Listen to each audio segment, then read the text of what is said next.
I found this old cardboard badge that says Immune 1949 and has what looks like a medical symbol on it. It seems to be from the United Kingdom, maybe Scotland. Any ideas what it's for? What you found is a vaccination badge from 1949, most likely issued in the United Kingdom to indicate immunity to smallpox. At the time, public health campaigns used badges like this to show that someone had received the vaccine. The word immune, the year, and the medical symbol made it easy to identify individuals who were protected during outbreaks. Smallpox was still a serious health threat in the late 1940s, but large-scale vaccination efforts helped bring it under control. By 1980, smallpox was officially declared eradicated, an important milestone in global public health. I found this small leather piece with buckles and straps a few years ago. It measures about 6 by 7 inches, and I originally had 2 of them. I haven't been able to figure out how it's worn or used. Does anyone know what it is? What you found is a decorative boot strap designed to be worn around the ankle of a boot. These straps were used to add a rugged or stylish accent, especially in Western, biker, or vintage-inspired fashion. They usually came in pairs and attached with adjustable buckles wrapping around the boot just above the heel. While they didn't serve a practical purpose, they were a popular accessory in the mid-20th century and can still be seen on some modern boots today. I found this unusual leather glove at an antique store in southwestern Colorado. It weighs around 28 pounds and looks like it might have Native American or Mesoamerican origins. Does anyone know what this was used for? What you found is a pelota mixteca glove known as a guante. It's used in an ancient Mexican ball game that resembles tennis without a net. These gloves are handcrafted from layered rawhide and leather with the striking surface reinforced by hundreds of metal studs. Each glove is custom made to match the player's hand and playing style. While most weigh between 7 and 12 pounds, some ceremonial or decorative versions, like the one you found, can be much heavier. The game, which traces its roots back centuries, is still played today in parts of southern Mexico and in some immigrant communities in the United States. Dear viewers, if you enjoy our videos, please subscribe to the channel and give this one a thumbs up. It influences the YouTube algorithm and the video gets promoted more effectively. Thank you. I found this old spring-loaded tool that looks like pliers, but it's definitely not a saw set. It's made of cast steel and has a serrated edge on one jaw and a curved pointed blade on the other. Any idea what it might have been used for? What you found is a vintage cast steel can opener with a spring-loaded scissor action. These were designed to pierce and cut through the tops of cans before modern safety-style openers became widespread. One jaw has a pointed blade to puncture the can, while the other side grips the edge. The spring mechanism helps maintain steady pressure as you rotate around the lid.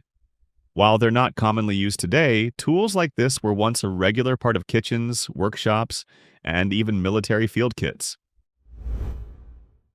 This wooden cart has been in my family since around 1885. It was originally a gift to my great-great-grandparents in Ohio farm country, and we've used it as a bar cart for over 60 years. My grandmother says it had wooden wheels that were later replaced with metal ones.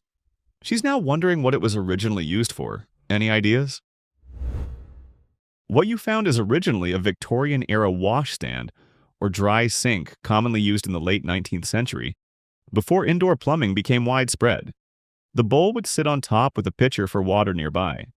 The drawer held items like soap, brushes, and towels, and the towel rods were attached on either side, one of which appears to be missing. Over time, many of these were repurposed, and it's not uncommon to see them used today as bar carts or side tables. The addition of metal wheels was likely a later modification to make it more mobile. This was found with a metal detector near a historic property in southern Rhode Island. It looks like an old, rusted mechanical part with exposed gears. Does anyone know what this could have been used for? What you found is the back half of a hand-operated klaxon horn, commonly used on automobiles in the early 1900s. These horns worked by pressing down on a plunger that moved a toothed rack through a gear mechanism, producing the signature ahuga sound. The square hole on top is where the plunger would have been inserted. On the front, there would have been a metal diaphragm and a bell-shaped horn. As the gears turned, they caused the diaphragm to vibrate, creating the loud mechanical tone. Even though it's heavily rusted, the exposed gearing and flanged base are classic features of early klaxon horn designs. I found this ring while gardening in my backyard.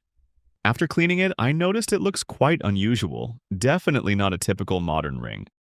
It has engraved initials and an ornate design.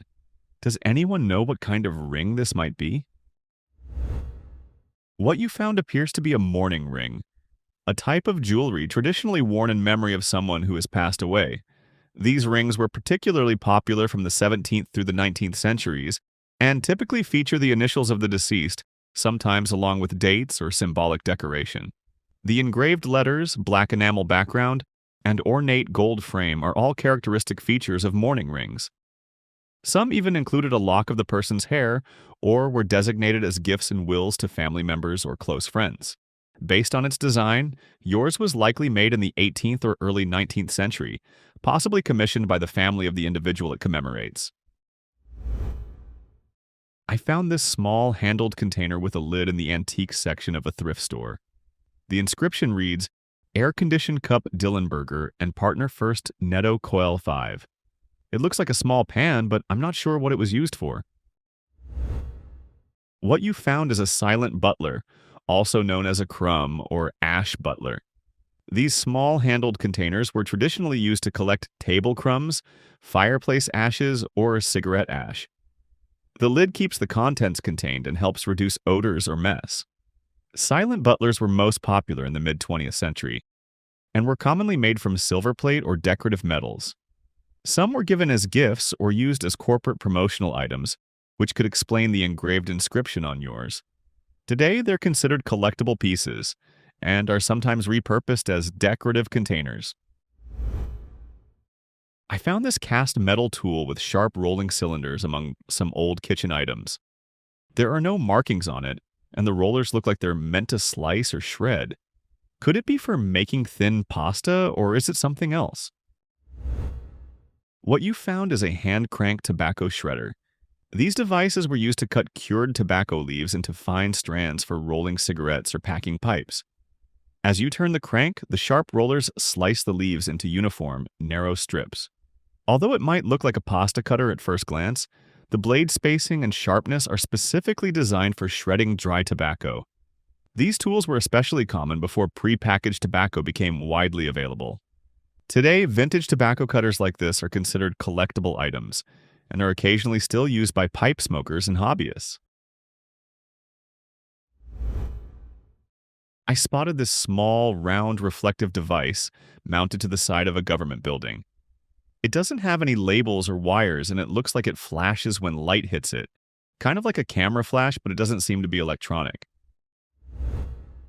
What you found is an optical survey prism, used in structural and geotechnical monitoring. These prisms are mounted on buildings, bridges, or tunnels to detect even the smallest shifts in position over time. A laser beam from a total station is directed at the prism, which reflects the light straight back. By analyzing the return signal, engineers can monitor movement with millimeter-level precision. This is especially important near construction zones, or in areas where ground settling or seismic activity may occur. The device isn't electronic, it simply reflects light. That's why it can appear to flash when illuminated by a strong light source. These prisms have been used since the late 20th century and remain a standard tool in structural monitoring today. I came across this large stone structure off a rural road in West Virginia. It has 3 open sections that almost look like rooms, and there's a historical marker nearby mentioning a Civil War skirmish. Does anyone know what this might have been used for? What you found is a lime kiln, a type of stone furnace used in the 18th and 19th centuries to produce quicklime by heating limestone. These kilns were widespread in regions with abundant limestone and played an important role in early industry. Limestone and fuel were loaded from the top, and the processed lime was removed through openings at the bottom.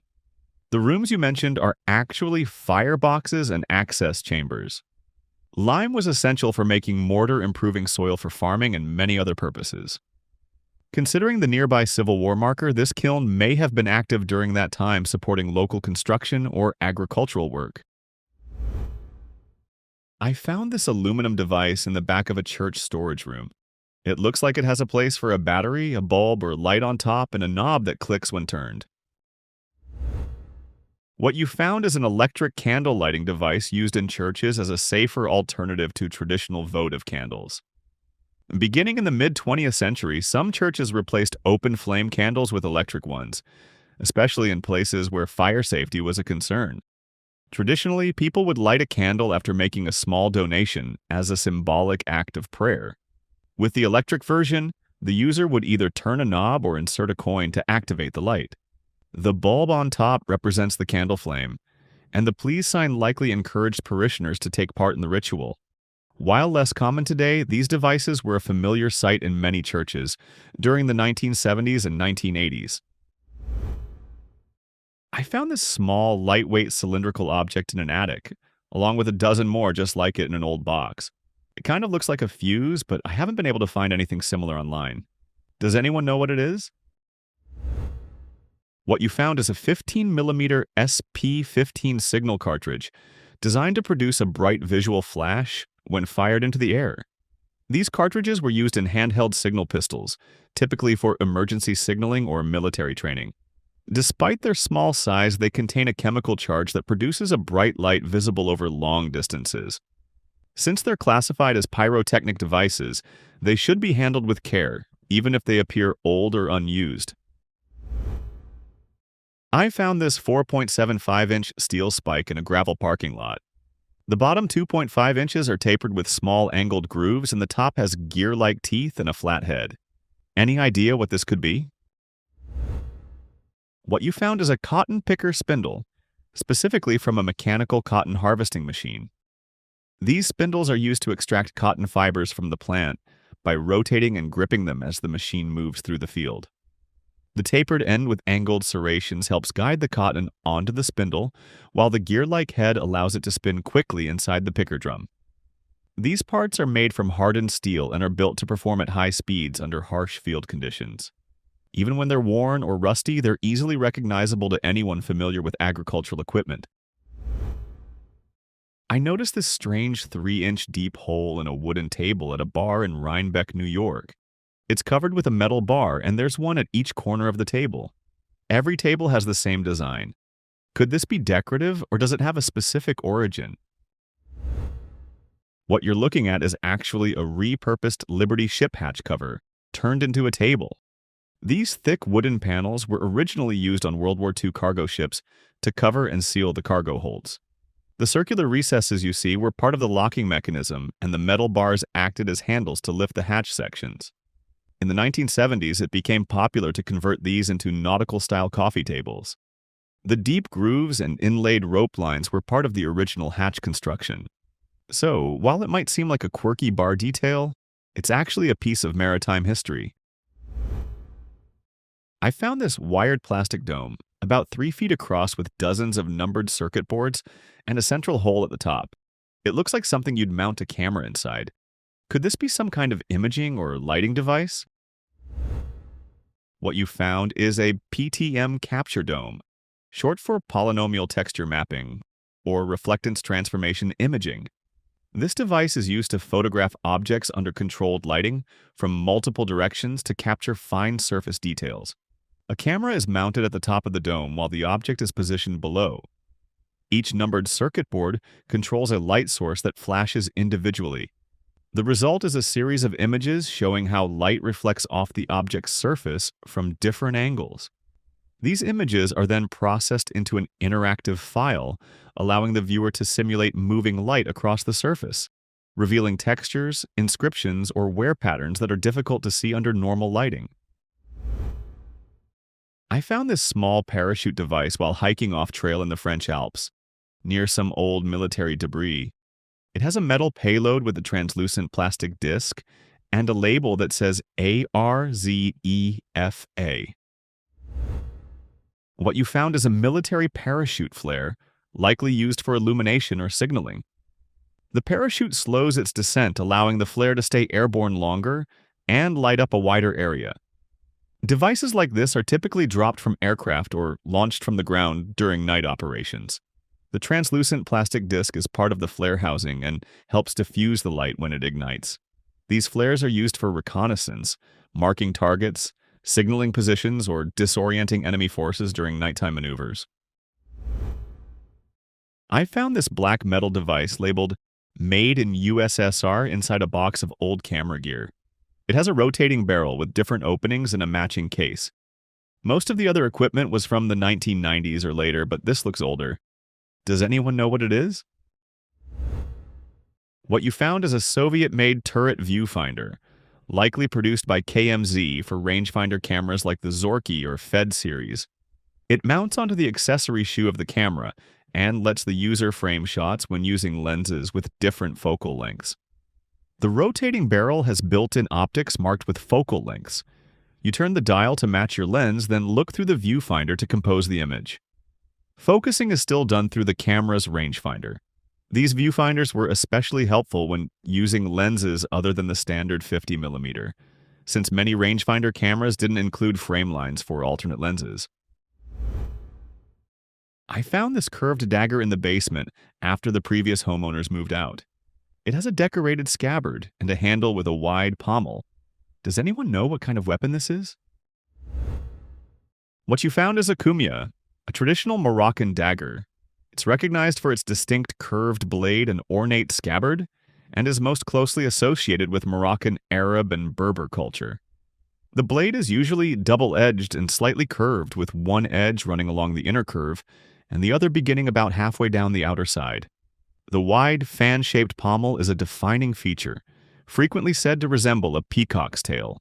While some kumyas were made as functional weapons, many, especially those with elaborate decoration, were intended for ceremonial use or sold as tourist souvenirs. Based on the detailed ornamentation, yours is most likely a decorative piece. I found this wooden frame by the side of the road. It has decorative details and two small hooks hanging from the top bar. Does anyone know what it was originally used for? What you found is a vintage wooden gong stand. These stands were designed to support a suspended gong, which would hang from the hooks beneath the top crossbar. The decorative carvings and turned wood elements suggest it may have been intended for use in a parlor or during ceremonial occasions. Gong stands like this were commonly seen in the late 19th and early 20th centuries, either in musical settings or as decorative pieces in well-appointed homes. The gong itself would typically have been made of bronze or brass and struck with a padded mallet. This gate blocks access to a road leading to some cell towers, but why are there so many padlocks and how could anyone open it? Any ideas? This is a shared access gate that uses a multi-user padlock system. Each padlock belongs to a different individual or organization, like landowners, utility workers, or telecom technicians, who all need access to the road. Instead of issuing duplicate keys for a single lock, each authorized user installs their own padlock on a chain or sliding bar that links all the locks together. The clever part is that the gate can be opened by unlocking just one padlock. Once any single lock is removed, the connected bar or chain can be moved aside, allowing the gate to swing open. If someone loses their key or no longer needs access, only their padlock has to be replaced, without affecting anyone else. I found this in the forest. It looks like some kind of large barrel with a window, but I'm not sure what it actually is. Any ideas? What you found is an old steam boiler, most likely left behind from a logging operation in the early to mid-1900s. These large cylindrical tanks were used to generate steam power for sawmills, engines, and even vehicles like the Lombard steam log hauler. Boilers like this were once essential in remote logging camps, where they provided the mechanical energy needed to process timber and haul logs through rough terrain. When logging camps shut down, removing such heavy equipment was usually too costly and logistically challenging. As a result, boilers were usually left in place, sometimes partially dismantled or damaged to keep competitors from reusing them. What is this? A giant arrowhead or an axe? It was found in a home in western New York that was built in the 1820s. What you found is a full-grooved stone axe, a type of tool used by Native American cultures thousands of years ago. It gets its name from the groove that runs completely around the body of the stone. This groove was used to secure the axe to a wooden handle, typically by binding it with animal sinew or plant fibers. Full-grooved axes like this were mainly used for woodworking, chopping down trees, splitting logs, and shaping wood for tools and structures. They date back to the early Archaic period, around 9,000 to 8,000 years ago, making them some of the earliest grooved tools created by indigenous peoples in North America. Finding one in a home built in the 1820s suggests it may have been discovered during early settlement or farming activity and kept as a curiosity or historical artifact. I bought this ornate item in Bahrain because it looked cool, but now I'm curious. Does it serve a specific purpose? This object is a furba, a ritual dagger used in Tibetan Buddhism and the ancient bone tradition. Despite its dagger-like appearance, the furba is not a weapon but a spiritual implement that symbolizes the transformation of negative energies. A furba typically features a three-sided blade, representing the transmutation of the three poisons, ignorance, desire, and anger, into the virtues of wisdom, compassion, and loving kindness. The handle often depicts the deity Vajrakilaya, a wrathful manifestation of enlightened activity, who embodies the power to remove obstacles to spiritual progress. In rituals, the furba is used to stabilize sacred spaces, consecrate the ground, and subdue negative forces. I was flying from Phoenix Sky Harbor to Portland and looked out the window on the left side of the plane when I saw this. It was about an hour into the flight. Any ideas what this could be? What you saw is a solar power tower, part of a concentrated solar power facility. These installations use a field of mirrors, known as heliostats, to focus sunlight onto a receiver at the top of a central tower. The concentrated heat is used to produce steam, which then drives a turbine to generate electricity. The bright glow you noticed from the plane comes from the mirrors reflecting sunlight toward the receiver. This intense reflection can appear almost blinding from above, and often gives the illusion of a glowing disk in the landscape. Based on your flight path from Phoenix to Portland, it's likely you saw one of the large solar thermal plants located in the Nevada or California desert. These facilities are specifically designed for maximum sun exposure and high-efficiency energy generation. Heavy cast iron object, about 4 by 4 inches at the base and weighs around 5 pounds. It has a tapered hole in the top, about 2 inches deep and 1.25 inches across. I picked it up at a thrift store to use as part of an art display, but I have no idea what it was originally for. Any thoughts? What you found is a cast iron match striker and holder, a household item that dates back to the late 19th and early 20th centuries. The rough, grooved sides were made for striking strike-anywhere matches, while the hollow at the top was used to hold matches upright for easy access.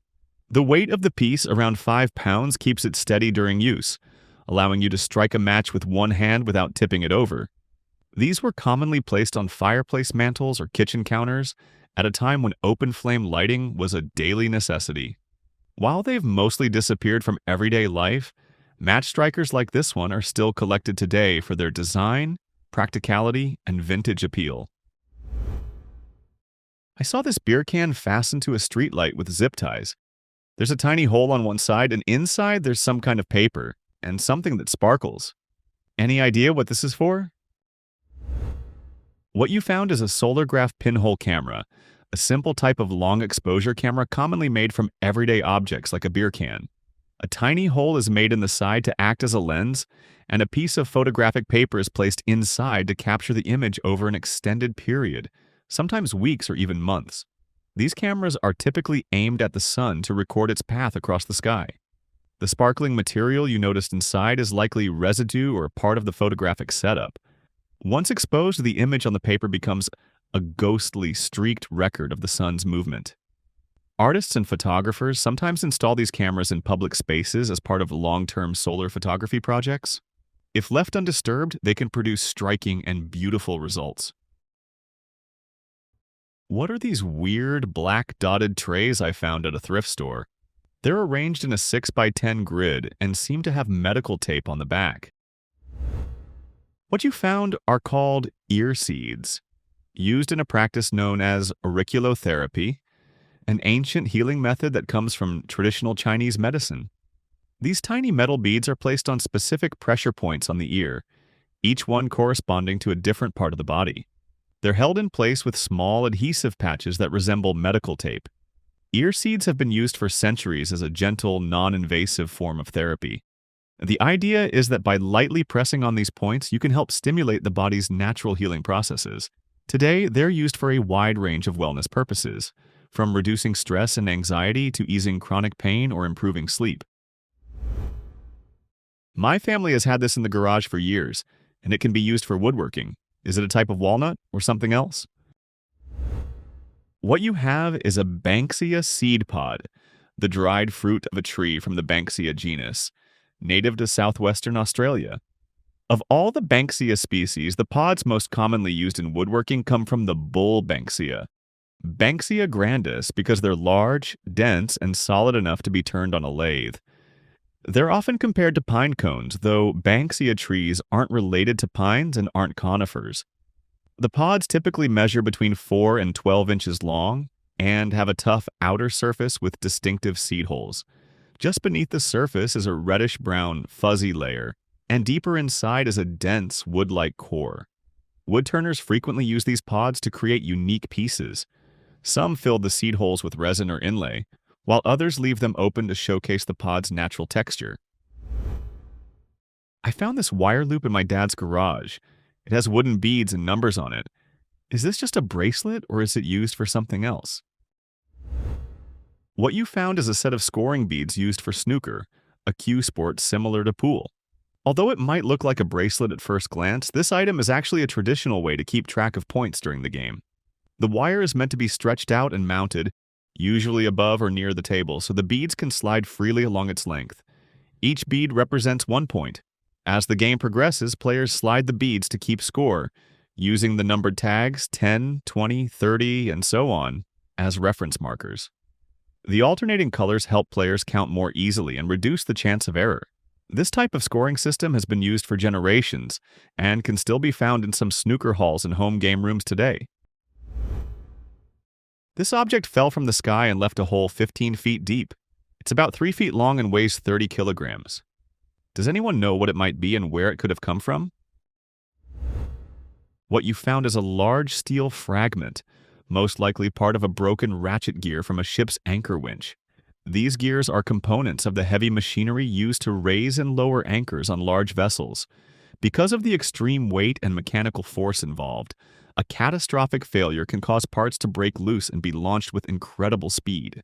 According to marine engineers and reports of similar incidents, if a rotating gear like this fails while under stress, it can hurl metal fragments hundreds of meters or even kilometers away. The object in your photo is about 3 feet long, weighs roughly 30 kilograms, and left a 15-foot deep hole in the ground, clear evidence of a high-velocity impact. This thing has a hole that gets smaller when I squeeze it. I found it in my parents' kitchen. What is it used for? What you found is a handheld corn stripper, a kitchen tool designed to remove kernels from a corn cob quickly and efficiently. When you squeeze the handles, the circular metal ring in the center tightens slightly, gripping the cob. The sharp inner edge of the ring slices off the kernels cleanly, while the outer frame guides the motion and helps maintain even pressure. These tools became popular as a mess-free alternative to using knives. They're especially handy for preparing fresh corn for freezing, soups, or salads. I found this thing inside a beer cask. It's around 4 inches long, and I actually found 2 of them, each a different color. Any idea what it might be or how it could have ended up in there? What you found is a hop filter from a vertical extractor used in cask beer systems. These filters are designed to keep hop particles and other solids from being drawn out of the cask when the beer is served. They're typically inserted into the end of a plastic or metal extractor tube that sits inside the cask and connects to the beer line. My boyfriend found this in his backyard. It looks like some kind of metal, but there's nothing on the back. His house used to be a carriage house in the early 1900s, so that might be relevant. The item seems silver-plated with copper underneath. Any idea what it could be? What you found is a decorative hubcap from a horse-drawn carriage wheel, likely dating back to the late 1800s or early 1900s. These hubcaps were typically mounted on the end of the wheel hub or axle and served both practical and decorative purposes. The raised flange around the edge helped contain grease within the hub, preventing it from leaking out onto the wheel. In some cases, especially when the wheel was fixed solidly to the axle, hubcaps like this were used purely for decoration and often featured ornate designs or insignias. The silver-plated surface with copper underneath suggests it was meant to be seen and admired, likely part of a well-maintained or high-status carriage. I found this black rubber squeezy object with a long nozzle under the kitchen sink. When squeezed, a fine powder comes out. What is this thing? What you found is a pesticide bulb duster, also known as a puffer duster. It's a handheld tool designed to apply insecticidal dust into tight or hard-to-reach areas like wall cracks, crevices, or under baseboards. When the rubber bulb is squeezed, it releases a controlled puff of powder through the nozzle. The bent metal tip helps direct the dust exactly where it's needed, especially in confined spaces.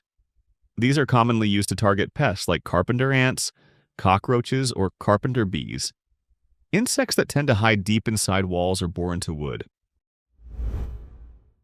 Some kind of metal faucet-looking device found in the bathroom of a union hall in Lewiston, Idaho.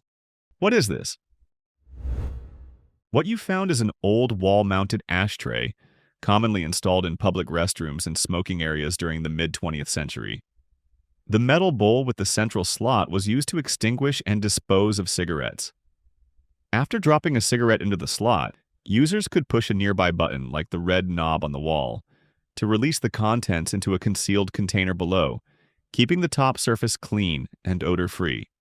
These ashtrays were especially common in government buildings, hospitals, airports, and meeting halls back when indoor smoking was widespread. We found this brass object while sorting through items in an old house that belonged to a Japanese family for several generations. It has two parts, no stamps or markings, weighs 148 grams, and features an engraved scene. The welds are very precise. Does anyone know what it is? What you found is an antique Chinese smoking pipe, traditionally used for smoking tobacco or opium. These pipes were common in China from the Qing dynasty through the early 20th century, and were frequently made from brass or copper, with detailed engravings that reflected the cultural and artistic styles of the time. The design typically includes a tall, narrow chamber and a detachable stem. Opium or tobacco would be placed in a small bowl, heated with a flame, and the smoke would pass through water stored in the base before being inhaled through the mouthpiece. Such pipes varied greatly depending on the social status of the user. Wealthier individuals owned more ornate versions with scenes, dragons, or floral motifs like the one you found. I found this heavy iron object in an old 1940s dairy barn. It weighs about 10 to 15 pounds, has a ribbed surface, and a sort of handle. The cross-section is triangular, even though that's not visible in the photo. Any idea what it is? What you found is most likely a clinker breaker from an old coal-burning stove. These heavy cast iron components were installed in a row across the bottom of the firebox and used to manage the buildup of clinkers, hardened lumps of ash and slag that form during combustion. The rib design allowed the piece to rotate or rock when the handle was turned, breaking up accumulated clinkers and letting ash fall through to the ash pan below. This helped maintain airflow and improve the efficiency of the stove. Clinker breakers were common in coal furnaces, large stoves, and some industrial boilers throughout the early to mid-20th century. I found it in a can full of metal parts while moving into an old house near the Quebec border. It looks like a switch or controller of some kind. It's cast metal shaped like a woman with a hat, riveted to a long arm with a notched end. The head pivots and one side is stamped CF around an anchor, and the other, Brevet SGDG. What you found is a vintage French-style shutter dog, a decorative cast metal piece used to hold window shutters open. The figure of the woman is mounted to a pivoting arm that would catch into a notch or strike plate to keep the shutter from swinging closed. The inscription Brevet SGDG stands for Brevet sans garantie du gouvernement, meaning patented without government guarantee, a marking commonly found on French-made hardware between the mid-19th and mid-20th centuries. The anchor mark with CF likely refers to the manufacturer. I found this small metal cylinder in the wall of an 1800s house. It has a little flap and a lever on the side. What is it?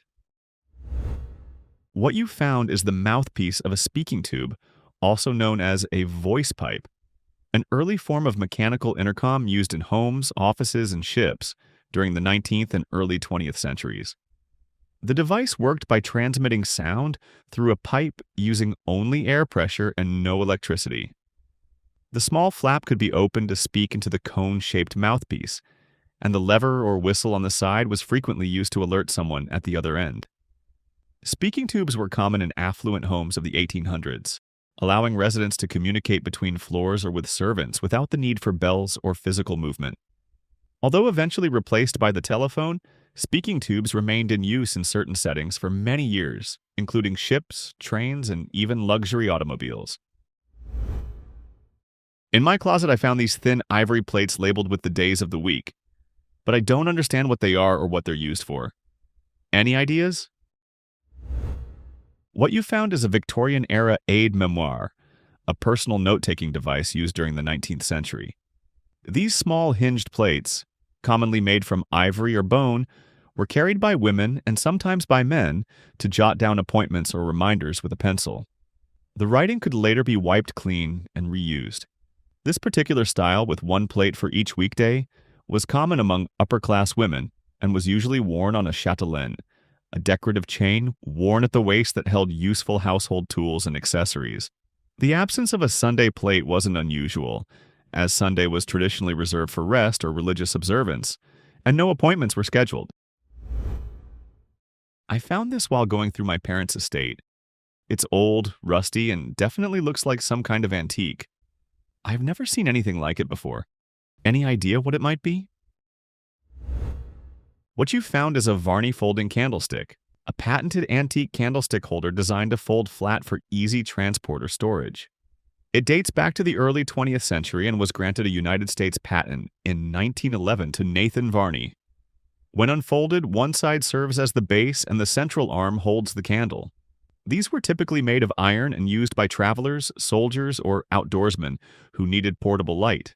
The sharp spikes on the base were meant to anchor it securely into wood, the ground, or even the side of a crate or wall.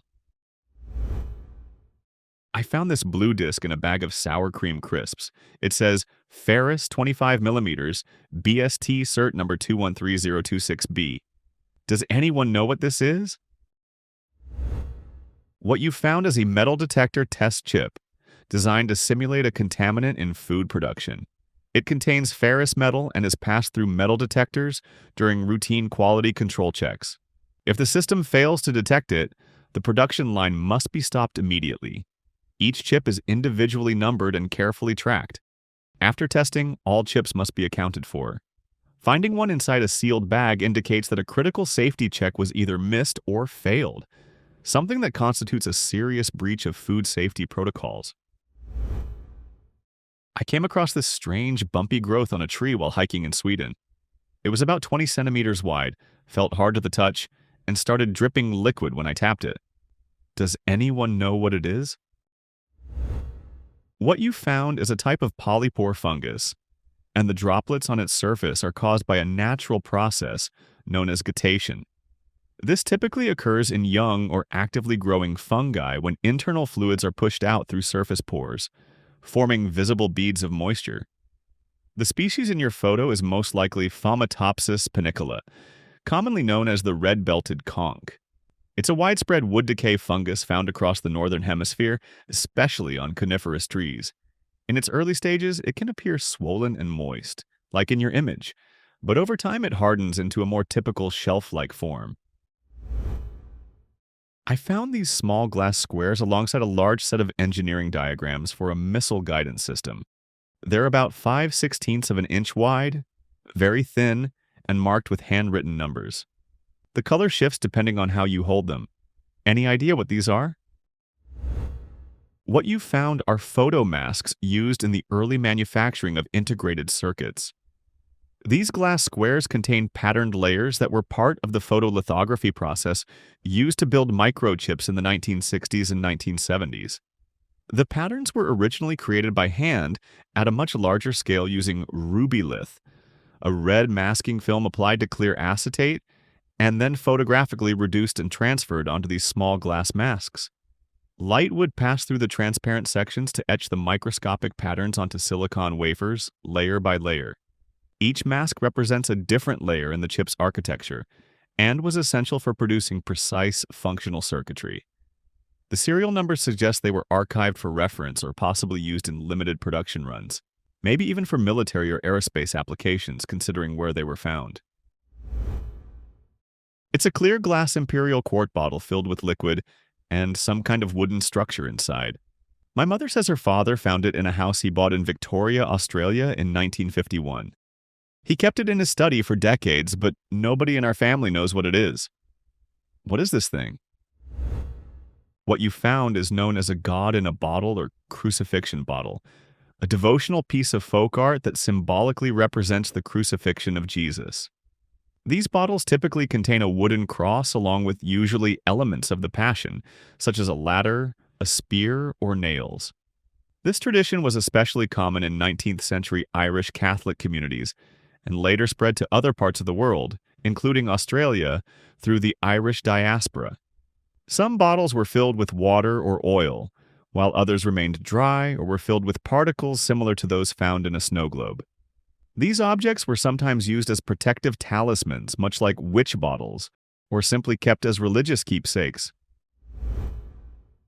I found this strange gold object with spinning parts and a small knob while cleaning out my grandparents' basement. What is it?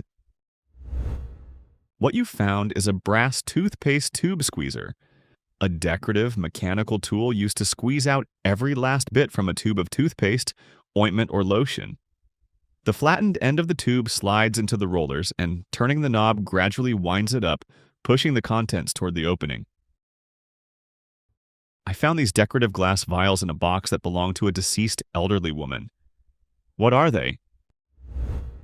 What you found is a set of decorative perfume bottles, commonly known as Egyptian perfume bottles.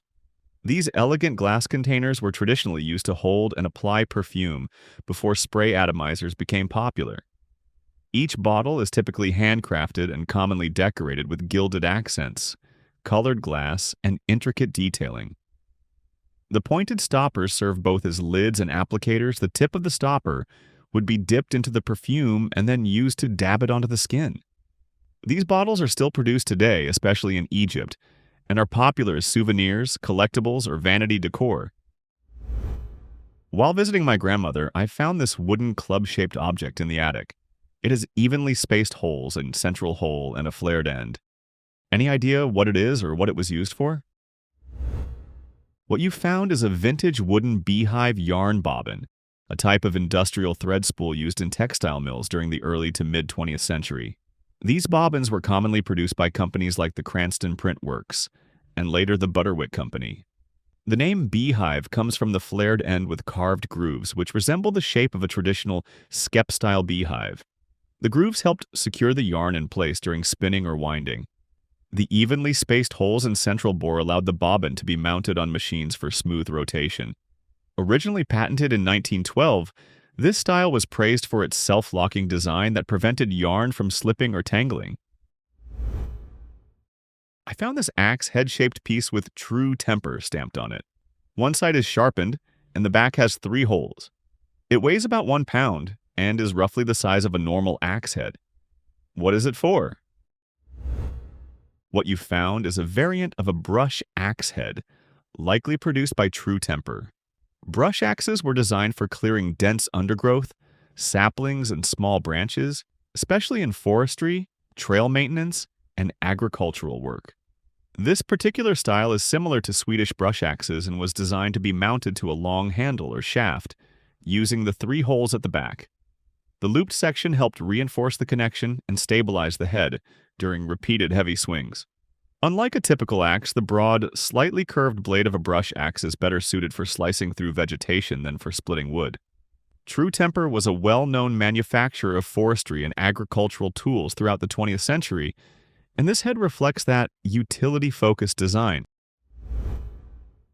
Sorting through some drawers, I found this round metal object. It's about 1.5 inches in diameter, fairly heavy, and has the same design on both sides. Any idea what it is? What you found is the pendulum disc from an antique mantel clock, likely from the early 1900s. These were commonly used in American-made clocks, including those produced by the Ingram Clock Company. The design is decorative and was stamped into both sides of the disc to give the pendulum a finished, symmetrical appearance. This disc would have been attached to a rod and used to regulate the clock's movement, swinging back and forth behind a glass door. While simple in function, pendulum discs like this added both visual balance and charm to traditional mechanical clocks. Found this today while going through some old things. Any idea what it is? What you found is a Victorian or Edwardian era nail cleaner, a personal grooming tool used to clean under the fingernails or push back cuticles. The curved metal tip was designed to reach beneath the nail, while the decorative handle typically matched other pieces in a vanity set. This particular example appears to have a silver handle, which may be tarnished but could reveal hallmarks or ornate detailing once polished.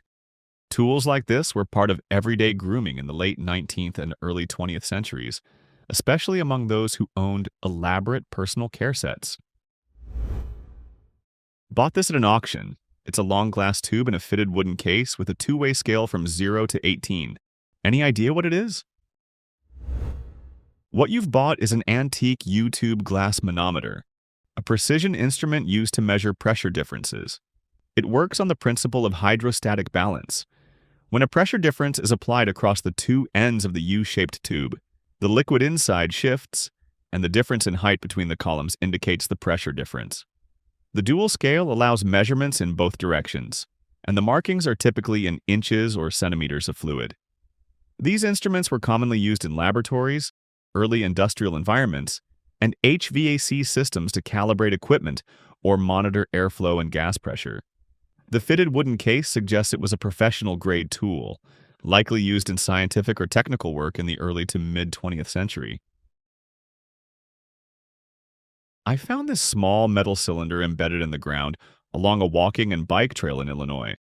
It's marked ILS 2006-2207 and seems firmly set in place. What is it? What you found is a land survey marker, also known as a survey monument. These markers are placed by licensed surveyors to establish fixed reference points for property boundaries, elevation data, or geodetic coordinates. The inscription ILS most likely stands for Illinois Land Survey, and the numbers likely refer to the surveyor's license number or a project designation. Markers like this are part of the Public Land Survey System, a grid-based framework used in many U.S. states to divide land into townships and sections for legal and administrative purposes. While it may seem inconveniently located, survey markers are intended to remain undisturbed, as they serve as official reference points for future measurements and property definitions. Metal stabby thing with adjustable stab depth, wooden handle. Any ideas what this is and what it is for? What you found is a manual tufting tool used in rug making.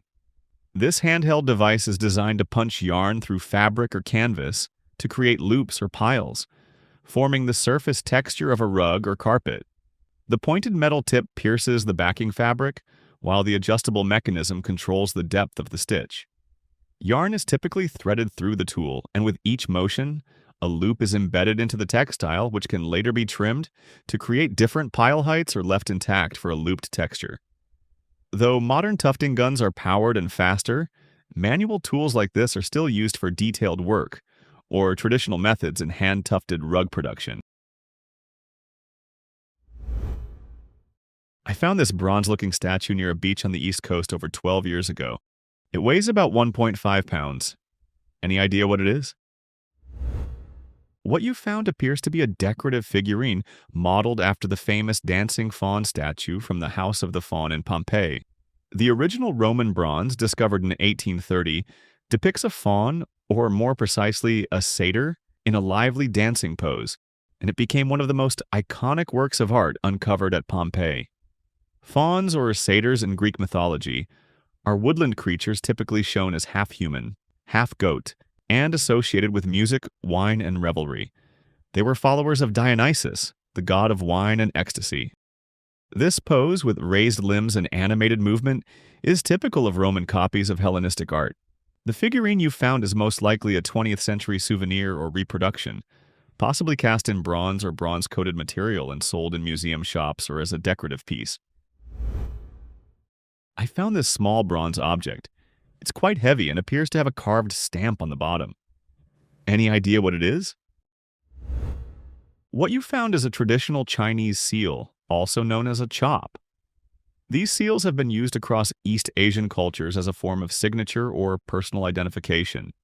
Instead of writing their name by hand, individuals or officials would press an inked seal onto documents, artwork, or contracts to authenticate them. The stamp usually features a person's name, a studio title, or a symbolic phrase, and it's carved in reverse so the impression reads correctly when stamped. The design on top, commonly shaped like a turtle or other animal, is decorative and can reflect the owner's status or personal taste.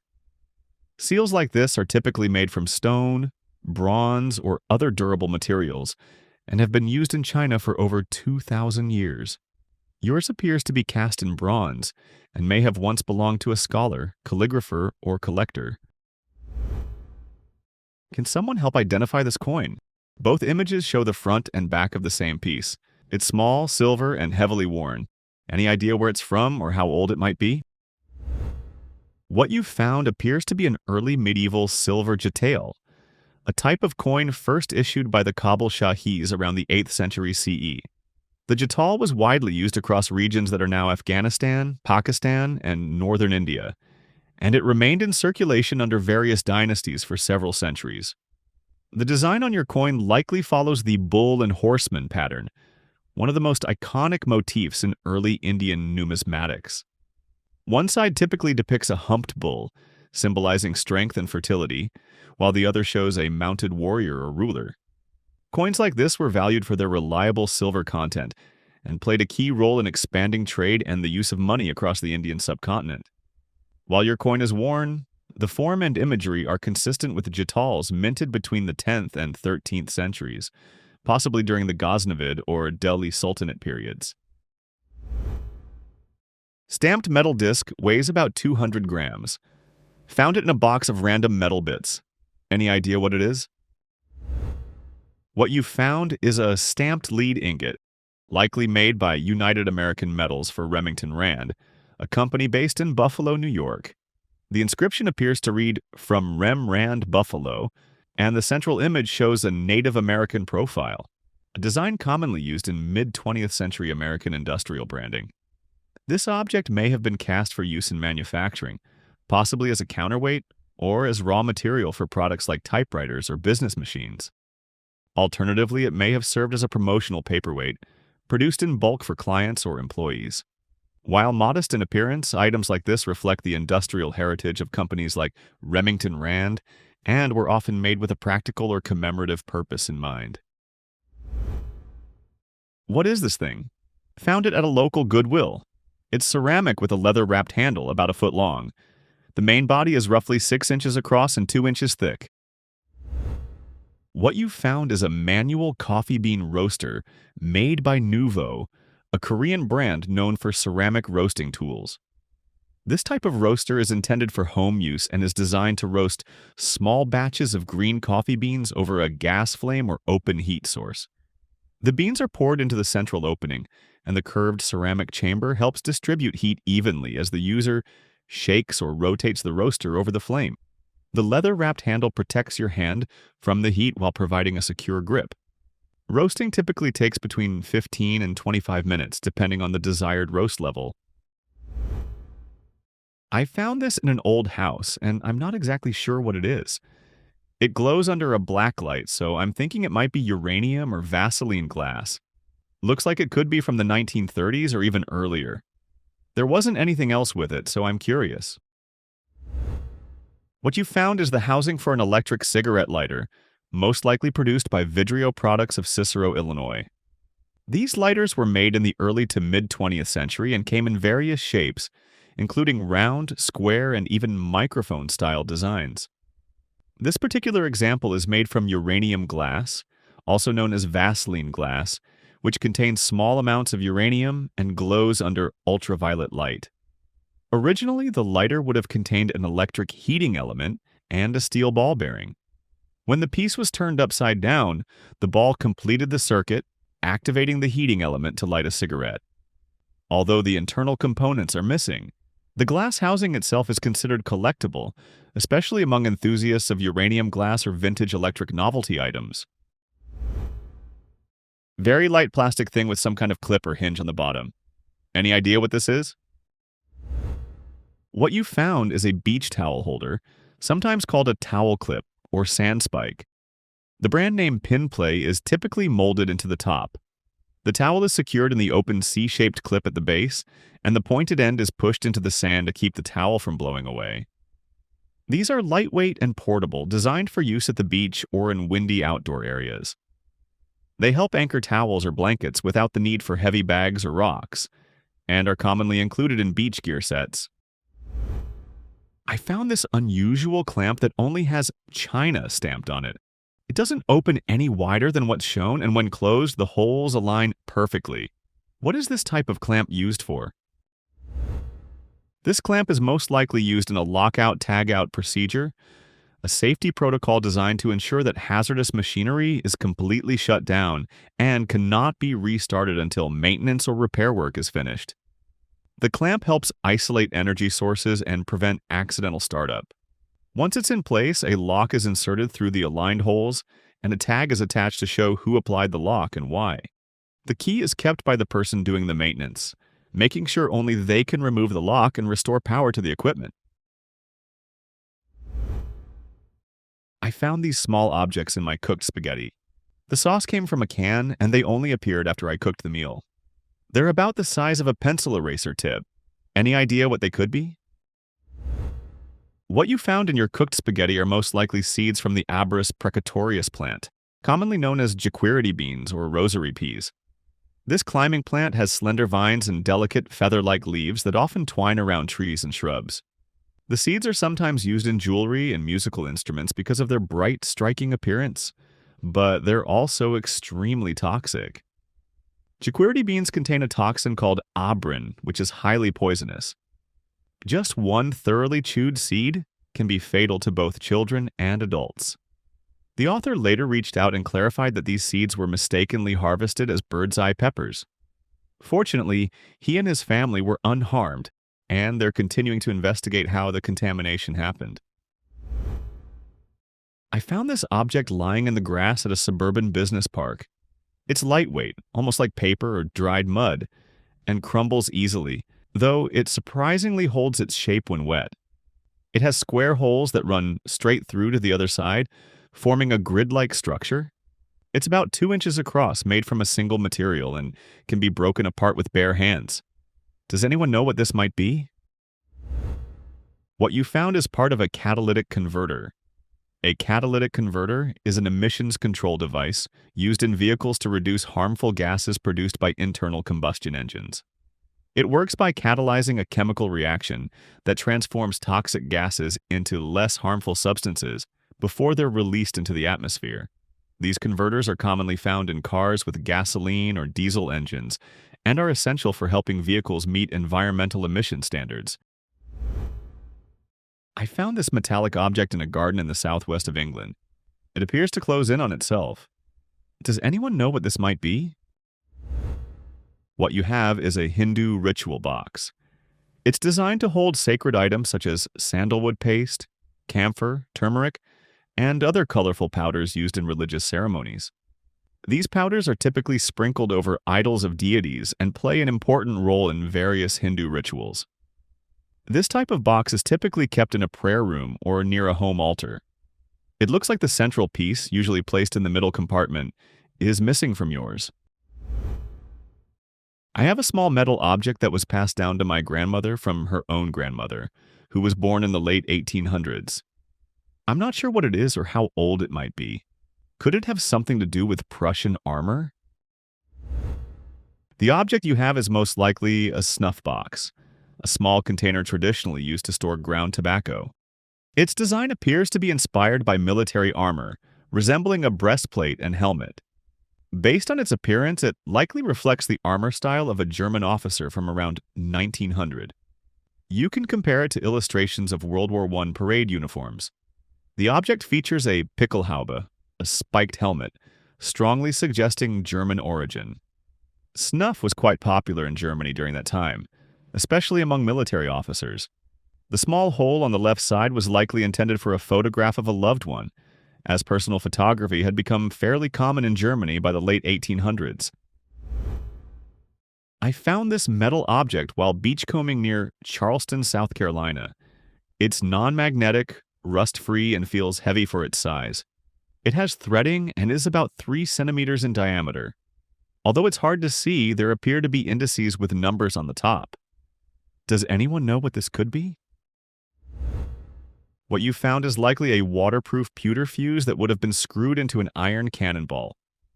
This type of fuse had a sealed powder channel, which the gunner could expose by chiseling through one of the numbered sections on the face, usually marked from 1 to 5 seconds.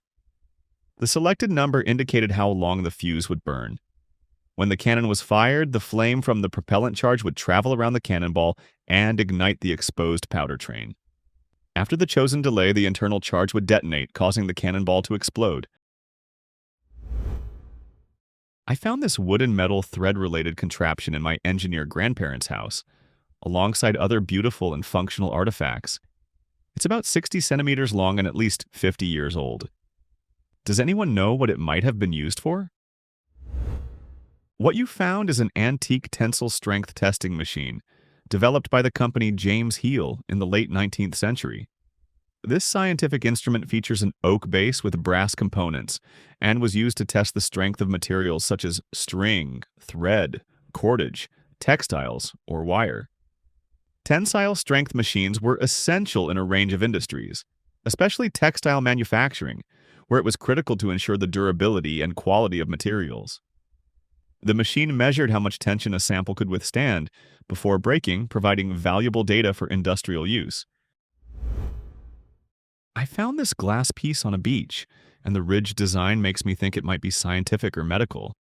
Maybe something that once held tubes or similar equipment. There's a vertical pipe that runs straight through a large bubble-shaped section. Does anyone know what this could be? What you found is likely part of a water jet pump, also known as an ejector pump, that uses water as the driving force through a venturi nozzle. This type of pump is often credited to Robert Wilhelm Bunsen. Water jet pumps are commonly used to create a vacuum or to extract liquids or gases.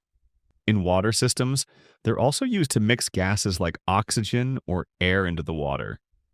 The principle is simple. As water flows through the venturi nozzle, it creates a low-pressure zone that draws in air or gas through a side tube. The two then mix and exit the pump together. I bought this item at a flea market in Germany. It's surprisingly heavy for its size, and when the lid is screwed on, nothing can fit inside because of a black rod running through the middle. There's a tag with the number 637, and the same number is engraved on the inside. Does anyone know what this might be used for? What you have appears to be a lead container designed to shield a radioactive source. The black rod inside likely held the radioactive material. These containers are typically used to transport or store higher activity sources, but they can also be used for lower activity check sources. After posting online and receiving advice to contact the authorities, the original poster called the non-emergency fire brigade number. Within 2 minutes, 6 fire engines, 3 ambulances, 3 police cars, and a bomb disposal unit arrived. The entire apartment building was evacuated for 4 hours before the item was removed. It was later identified as containing thorium. We found this metal object during renovations in our home in Holland, where heavy fighting occurred during World War II. It's about 10 inches long, and we haven't touched it out of caution. My dad suspects it might be an old explosive. The object you found is most likely a World War II-era mortar round, specifically an Ordnance SBML 2-inch mortar shell. This type of ammunition was widely used by the British Army and other Commonwealth forces during and after the war.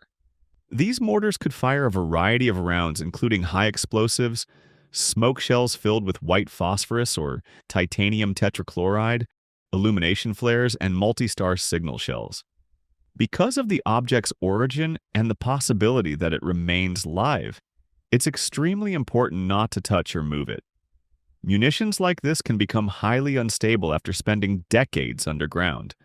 Later, the author of the post reported that the Explosive Ordnance Disposal Team verified it is indeed a mortar round. I came across a goat in a field in Scotland with metal handlebars attached to its horns. It was the only goat in the pen with this setup. Are these used for medical reasons, or do they serve some other purpose? The metal handlebars attached to the goat's horns are called anti-fighting devices or horn spacers. They're used to prevent aggressive behavior, especially in dominant males that tend to butt heads with other goats. These devices are commonly used on farms or in herds where fighting could lead to serious harm or stress among the animals. They also help protect handlers and reduce damage to fences. Since this was the only goat wearing one, it was likely the most aggressive or dominant in the group, and the device was used to maintain peace in the pen. My neighbors shared a strange video of a woman approaching their Ring doorbell. She held a small device directly in front of the camera. It made a buzzing sound, and then she left quickly. Nothing was taken, and there were no packages on the porch. The device in question is most likely a frequency scanner, commonly used by car thieves. These scanners can pick up signals from key fobs inside a home, especially if the keys are kept near the front door. Once the signal is captured, it can be used to unlock the car, disable its security system, and even start the engine if the vehicle has a keyless ignition system. Cars parked in driveways or along the curb are particularly vulnerable to this type of relay theft. Even if nothing was taken at the time, the person may have been scanning for active key fob signals to clone for a future break-in. I found these iron objects in the East Midlands, United Kingdom. They look old, but I'm not sure what they were used for or where they might come from. The object on the right in the photo is a cut nail. Its L-shaped profile is a key identifying feature. Cut nails were widely used in construction and furniture making throughout the 1800s, and depending on their size, they could serve a range of purposes, from heavy framing to more delicate work like attaching trim and molding. During that time, cut nails were the standard fastener and played an essential role in building techniques of the era. I found this tool at an antique store. It's 8 inches long, has a wooden handle, and a dull steel blade. The blade is stamped with USAAF. Does anyone know what this might have been used for? The tool you found is an intrinsically safe scraper, designed for removing sealant from integral fuel tanks on aircraft. It has a wooden handle and a soft aluminum blade, which helps prevent sparking while scraping away adhesives. These sealants are critical for preventing fuel from leaking out of the tank's internal structure, making this type of tool essential for aircraft maintenance. The USAAF marking stands for United States Army Air Forces, which dates the tool to before 1947, when the United States Air Force became a separate branch of the military. You may be holding a tool that was actually used during a World War II, a fascinating piece of aviation history. I found this orange metal object marked with a radiation symbol in the toolbox of a retired Army veteran. It's about 1.5 inches long and has a lens on one end. Does anyone know what it is? What you found is a tritium lamp used in military artillery sighting systems, most likely manufactured by Zrak Optics in the former Yugoslavia. This compact device contains a small sealed glass capsule filled with tritium gas, a radioactive isotope of hydrogen. The inner surface of the capsule is coated with phosphor, which glows when struck by electrons emitted during the tritium's radioactive decay. These lamps were designed to provide low-level illumination for artillery scales and targeting equipment during night operations. Unlike battery-powered lights, tritium lamps emit a steady glow for many years without the need for any external power source, making them ideal for use in military settings where reliability is essential. The radiation symbol and the activity rating, printed on the casing, such as T 92,500 becquerels, indicate the intensity of the radioactive source inside. These units were typically embedded into scopes, rangefinders, or other optical devices. My grandparents found this brass item in the attic. It likely belonged to one of their parents or grandparents. Does anyone know what it is? What you found is a vintage brass oil lamp, most likely designed for use on a bicycle or early vehicle. These compact lamps were popular in the late 19th and early 20th centuries, before electric lighting became widespread. The brass body would have held oil or kerosene, and a small wick inside the cap would be lit to produce a steady flame. The wire bracket on the side was used to securely mount the lamp, typically to handlebars, forks, or another part of the frame. I found this small metal tool in an old office desk. It has knurled rollers on one end and a pivoting mechanism on the other. Does anyone know what it was used for? What you found is a paper marker tool patented in 1902 by Peter Grabler. It was used to imprint a line of serrated marks on documents, typically over important figures or signatures, to help prevent alteration or forgery. The tool works by pressing the paper between the two knurled rollers, then dragging it along to create a band of small indentations. These marks slightly damage the fibers of the paper, creating a textured area that couldn't be smoothed out or erased without showing clear signs of tampering. Compact and efficient, this tool was commonly used in office settings before modern stamps and security printing methods became widespread. I found this small wooden object with one large hole and two smaller ones in a book lover's raffle basket. Any idea what it's used for? What you found is a wooden thumb page holder, often called a book page spreader. It's designed to make one-handed reading more comfortable by helping to keep the pages of a book open. To use it, you place your thumb through the large center hole and rest the two outer wings against the pages. The pressure from your hand keeps the book open without needing to use your other fingers, which can be especially helpful for people with arthritis, carpal tunnel syndrome, or limited hand mobility. I found this old wooden object that kind of looks like a teapot, but it's clearly not. It has a hinged lid and a thick metal handle. Does anyone know what it might be? What you found is an antique wooden tinderbox, likely hand-carved and fitted with a wrought iron handle. These boxes were used before the invention of matches to store essential fire-starting materials such as flint, steel, and dry tinder. The hinged lid allowed easy access, while the sturdy handle made it convenient to carry or hang near the hearth. Some designs even included a compartment for a candle or a built-in striker plate. Tinderboxes like this were common household tools in the 18th and early 19th centuries, especially in rural areas, and they played a vital role in daily life when fire had to be manually struck and carefully maintained. I found this metal tool near a set of old surgical instruments. It has a spear-shaped tip and a scissor-like handle. I'm not sure if it's actually medical, though. Does anyone know what it is? What you found is a 19th century obstetric instrument known as a perforator. It was used during complicated childbirths, particularly when the fetus had died and labor was obstructed due to conditions like hydrocephalus or a severely disproportionate pelvis.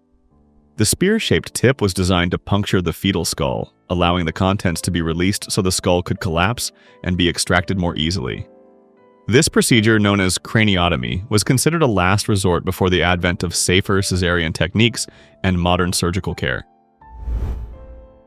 I discovered this small sewn-in tag inside the hem of a pillowcase at a hotel. It has a fabric tab and what looks like a circular sensor or patch. Does anyone know what this is used for? What you found is a washable radio frequency identification tag sewn into the pillowcase, used by commercial laundries to track hotel linens. These tags contain a small chip that holds a unique serial number, allowing industrial laundry facilities to scan and identify each item throughout the washing, drying, folding, and delivery process. Unlike the RFID tags used in retail or smartphones, these operate at lower frequencies and can be read from a greater distance using specialized readers often integrated into laundry machines or mounted on ceilings and conveyor systems. My family received this carved stone container after a family friend passed away. Inside are smaller carved stone pieces, each fitting into its own slot. He traveled often and collected handmade objects from different parts of the world, so we're not sure where this came from.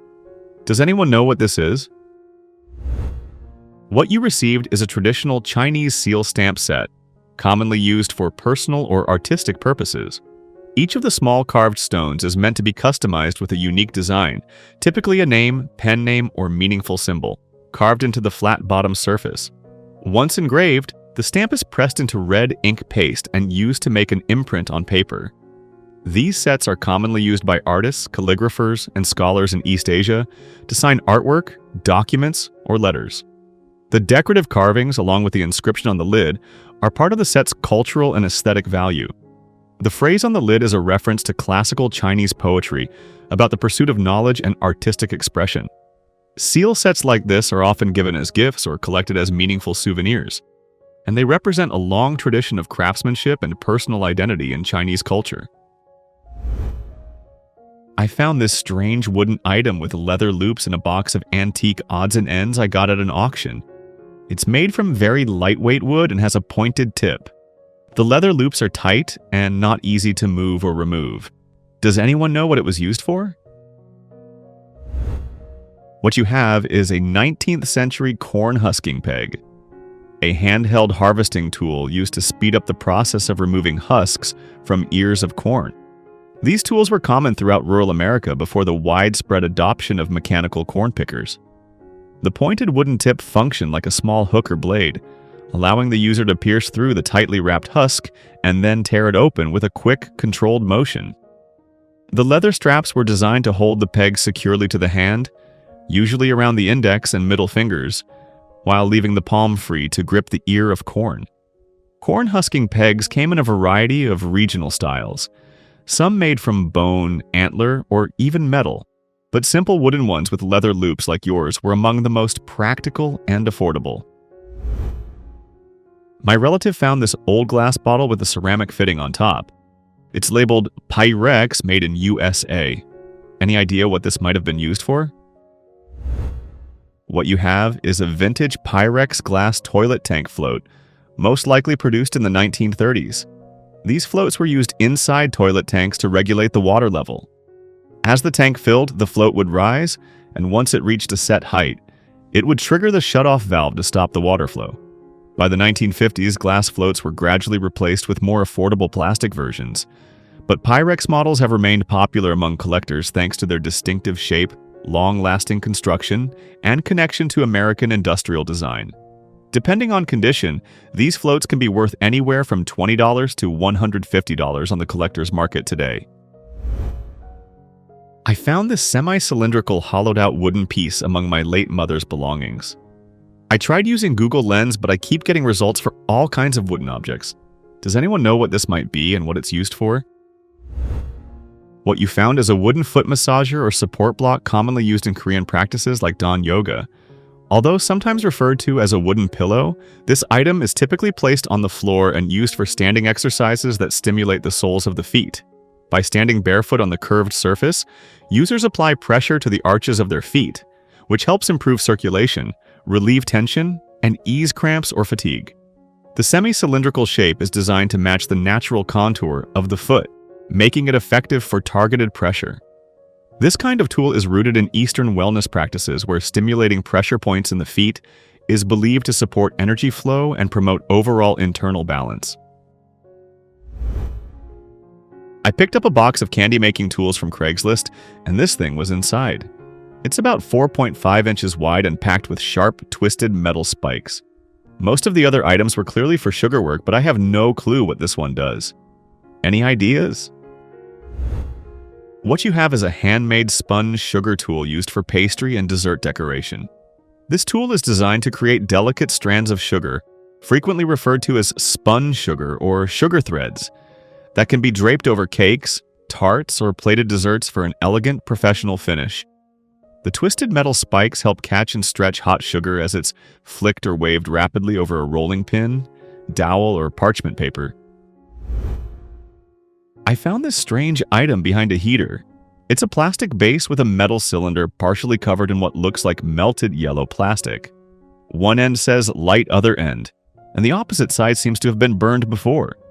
It's about the weight of an AA battery but doesn't seem electronic. It has no noticeable scent and makes no sound. Does anyone know what this might be? What you found is an encapsulated smoke pellet used for testing ventilation systems and detecting air leaks. These pellets are commonly used by heating, ventilation, and air conditioning technicians and plumbers during flue inspections or pressure tests. To use it, you simply light the marked end and the pellet smolders for about 30 seconds, releasing a dense, non-toxic smoke. This allows professionals to visually trace airflow, locate leaks, or confirm that a chimney or duct system is functioning properly. Once activated, the pellet typically produces up to 5 cubic meters of visible smoke and complies with British safety standards for flue testing. I noticed these ropes with black balls and a nearby ceiling hook installed in several rooms throughout a library. They're mounted near the windows. Does anyone know what they're used for? What you found is part of a manual override system for security shutters installed throughout the building. These shutters are typically operated by a motorized system, allowing staff to lower them at the push of a button during emergencies or lockdown procedures. The ropes with black balls and the ceiling-mounted hook serve as a backup in case the automated system fails. If necessary, the cords can be pulled or used with the hook to manually lower the shutters over the windows. Although they're rarely used, they remain an important safety feature, especially in public spaces like libraries. I came across this brass tool on the west coast of Washington. It looks like some kind of hand-cranked cutter, but I'm not sure. Could it have been used in farming, fishing, or maybe in a cannery? What you found is a blade sharpening machine, patented in 1902 by Ferdinand Reichert and Henry Wilcox. This type of device was designed to hold a blade in place while 2 rotating arms brought abrasive and polishing surfaces into contact with both sides of the edge. The design featured interchangeable sharpening blocks, one side for honing, the other for finishing. Its angled configuration ensured that both sides of the blade were sharpened evenly as the crank turned.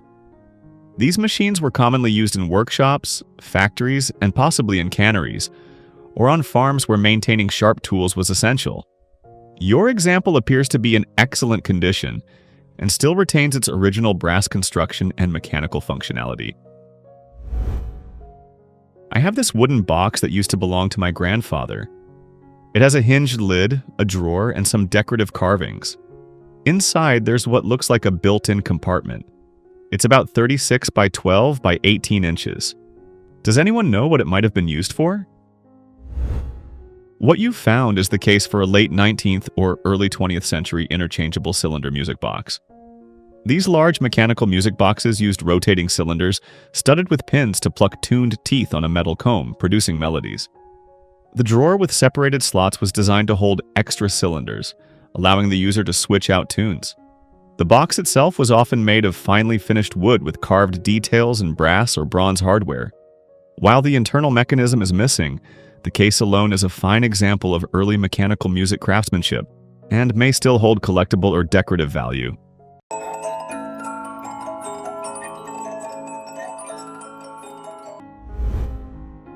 I found this and I have no idea what it is. It looks like a 2-sided dial with a small wheel. Any ideas what this is and what it can be used for?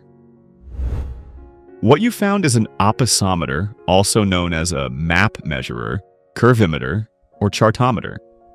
This handheld tool was used to measure the distance along curved lines on maps, such as roads or rivers.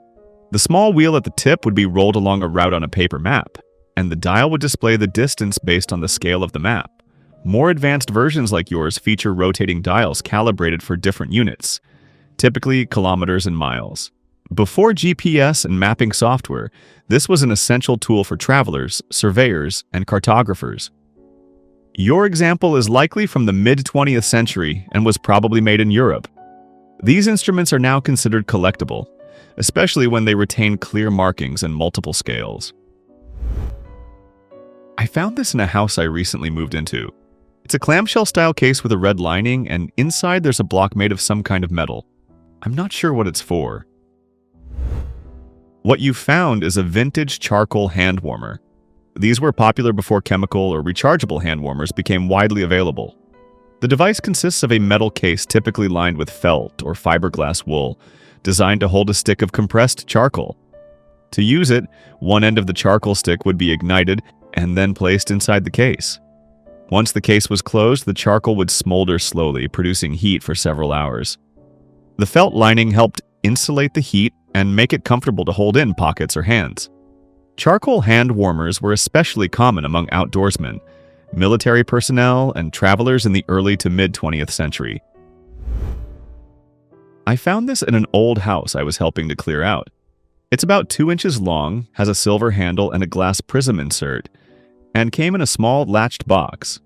The manufacturer appears to be German. Any idea what it might have been used for? What you found is a right-angle surveying prism, likely made by Koeffel and Esser. These compact optical tools were used by surveyors and draftsmen to reflect sightlines precisely at 90 degrees. The glass prism inside creates a clean right-angle reflection, allowing the user to establish perpendicular lines or accurately transfer angles on site or in drafting work. These instruments were particularly useful before the age of digital equipment and were frequently stored in fitted cases to protect the optics. Although small, they were highly precise and essential in early engineering, architecture, and land surveying. I found this cylindrical metal object with a handle and 2 prongs on one end. Any idea what this is? What you found is an early electric curling iron heater, likely from the 1920s to 1940s. This device was used to heat detachable curling iron rods before built-in electric curling irons became common. The metal cylinder would be plugged in, and the curling iron itself would be inserted into the open end to absorb the heat. Once warmed, the rod was removed and used to curl hair. The prongs at the end connected the heater to a power source while the handles were designed to stay cool enough to hold. These were part of early electric grooming kits and represent one of the first household applications of electricity for personal care. I found this in a resale shop in the Midwest. It's a heavy, hollow metal object with no lid. I'm guessing it might be a tourist item, but I'm not sure. Does anyone know what it's supposed to represent? What you found is a modern decorative replica of a fangding, a type of ritual bronze vessel from ancient China, most commonly associated with the Shang dynasty, which ruled from around 1600 to 1046 BCE. Fangding were square or rectangular vessels that stood on 4 legs and were used to cook or present food during ceremonial rites, typically in honor of ancestors. The intricate designs you see, including stylized animal faces known as taotie, were typical of Shang dynasty bronze work. Original fangding were cast using piece mold techniques and frequently featured inscriptions commemorating noble families or important events. While your piece is a modern reproduction, most likely intended for decorative or souvenir purposes, its design reflects one of the oldest and most important traditions in Chinese ritual and metalwork. I found this while clearing the yard. It weighs about 6 pounds and the area has some World War II history. Could this be something dangerous? What you found appears to be an unexploded artillery shell, possibly a World War I era Mark I shrapnel round. These were developed by the French and widely used by Allied forces, though it could also date from World War II given the area's history. Even in poor conditions, such shells can remain highly dangerous. Do not attempt to move it. Contact local police immediately so they can notify a bomb disposal unit. I came across this large, heavy wooden stamp. It looks like it's meant to create a repeating pattern, but I'm not sure what the metal loops and wires are for. Does anyone know what this might have been used for? What you found is a batik stamp, traditionally used in the process of creating patterned textiles with wax-resist dyeing. This method involves applying hot wax to certain areas of the fabric to prevent the dye from soaking in, allowing for intricate and colorful designs. The stamp is dipped in wax and pressed onto the material, blocking the dye in the shape of the pattern. The metal design elements, like the butterfly and floral motifs, are crafted to hold and transfer the wax evenly. The curved wires or loops at the top and bottom are structural supports that hold the thin metal pieces in place. While they do make contact with the fabric, they aren't intended to appear in the final design. In many cases, these supporting parts are carefully positioned to avoid interfering with the overall pattern. I was going through my great-grandfather's attic and came across this thing. No idea what it is, but it kind of looks like part of a weapon. Anyone know what this could be? What you found is the upper receiver and barrel shroud from a World War II German MG-42 machine gun. The MG-42 was one of the most feared weapons of the war, known for its extremely high rate of fire and innovative stamped steel construction. Even without its internal parts, this section is easily recognizable by the vented barrel jacket and distinctive top cover design. These weapons were produced in large numbers by manufacturers like Mauser and Gustloff Werke, and they are highly sought after by collectors today. Although this piece is incomplete, it may still hold significant historical and monetary value. If you're in the United States, it's best to consult a licensed firearms expert, as even non-functional machine gun parts can fall under strict federal regulation. I found this near the entrance to an airport. It's a heavy metal tube, roughly 3 feet long with handles and what looks like a kickstand. It almost resembles a small cannon. Does anyone know what it is or what it might be used for? What you found is a firearm clearing barrel, also known as a safe direction clearing station. These are used in secure facilities such as airports, military bases, and police stations to safely discharge or function check a firearm. The idea is to point the muzzle of the weapon into the barrel and cycle the action to confirm that it's unloaded. In case of a negligent discharge, the clearing barrel absorbs the round and prevents injury or damage. The structure is made of reinforced steel or similar material, and often lined with a ballistic absorbent like sand or rubber. The handles and angled design make it easier to use while standing. These devices are typically located in restricted areas near checkpoints or armories, but can occasionally be seen in transition zones like entrances used by security personnel. I found this outside an office building. 2 pointed wooden sticks connected by a clear wire. I have no idea what it is. What you found is a pair of circular knitting needles likely made from bamboo. These consist of 2 tapered, rigid tips connected by a flexible cord, in this case a clear nylon cable. They're used for knitting in the round or for working flat projects with many stitches, such as baby blankets or shawls. This particular set appears to be size 13 US and about 16 inches long overall. Circular needles were first patented in the United States in 1918 and have since become a staple in both hand knitting and advanced fiber arts due to their versatility and ergonomic design. I found this small, heavy object buried in the sand in Dakar, Senegal. It has the Shell logo on it, but I have no idea what it is. Does anyone recognize it? What you found is the main part of a vintage promotional keychain issued by Shell, likely in the mid-20th century. These heavy metal keychains were given to customers in France and various former French colonies in Africa, including Senegal, where Shell operated gas stations and other services. Your example is missing the key ring that would have attached at the top. Many of these promotional items were made from cast metal and finished with enamel or paint. Items like this were common giveaways in the 1950s to 1970s, designed to build customer loyalty while serving a practical purpose. There's a metal hoop mounted into a concrete slab at the house I just moved into. It's fixed in the ground and doesn't seem to move. Any idea what it might have been used for?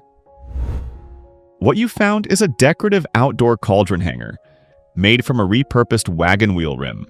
These setups were commonly used as rustic garden ornaments and could serve multiple purposes, holding cast iron cauldrons, flower planters, or even small fire pits. The large metal hoop is likely the outer rim of a wooden wagon wheel, with the wooden spokes and hub long since removed or decayed.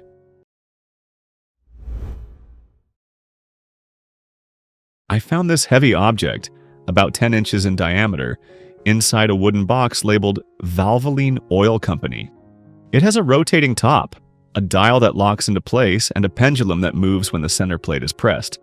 Any idea what this is used for? What you found is an instrument used for measuring the viscosity of semi-solid materials. It's designed to operate horizontally with a test substance placed into the central opening. As the material moves through the orifice, it presses against an internal plate. This force causes the pendulum to deflect, and the needle on the dial records the amount of resistance. The greater the resistance, the higher the viscosity reading.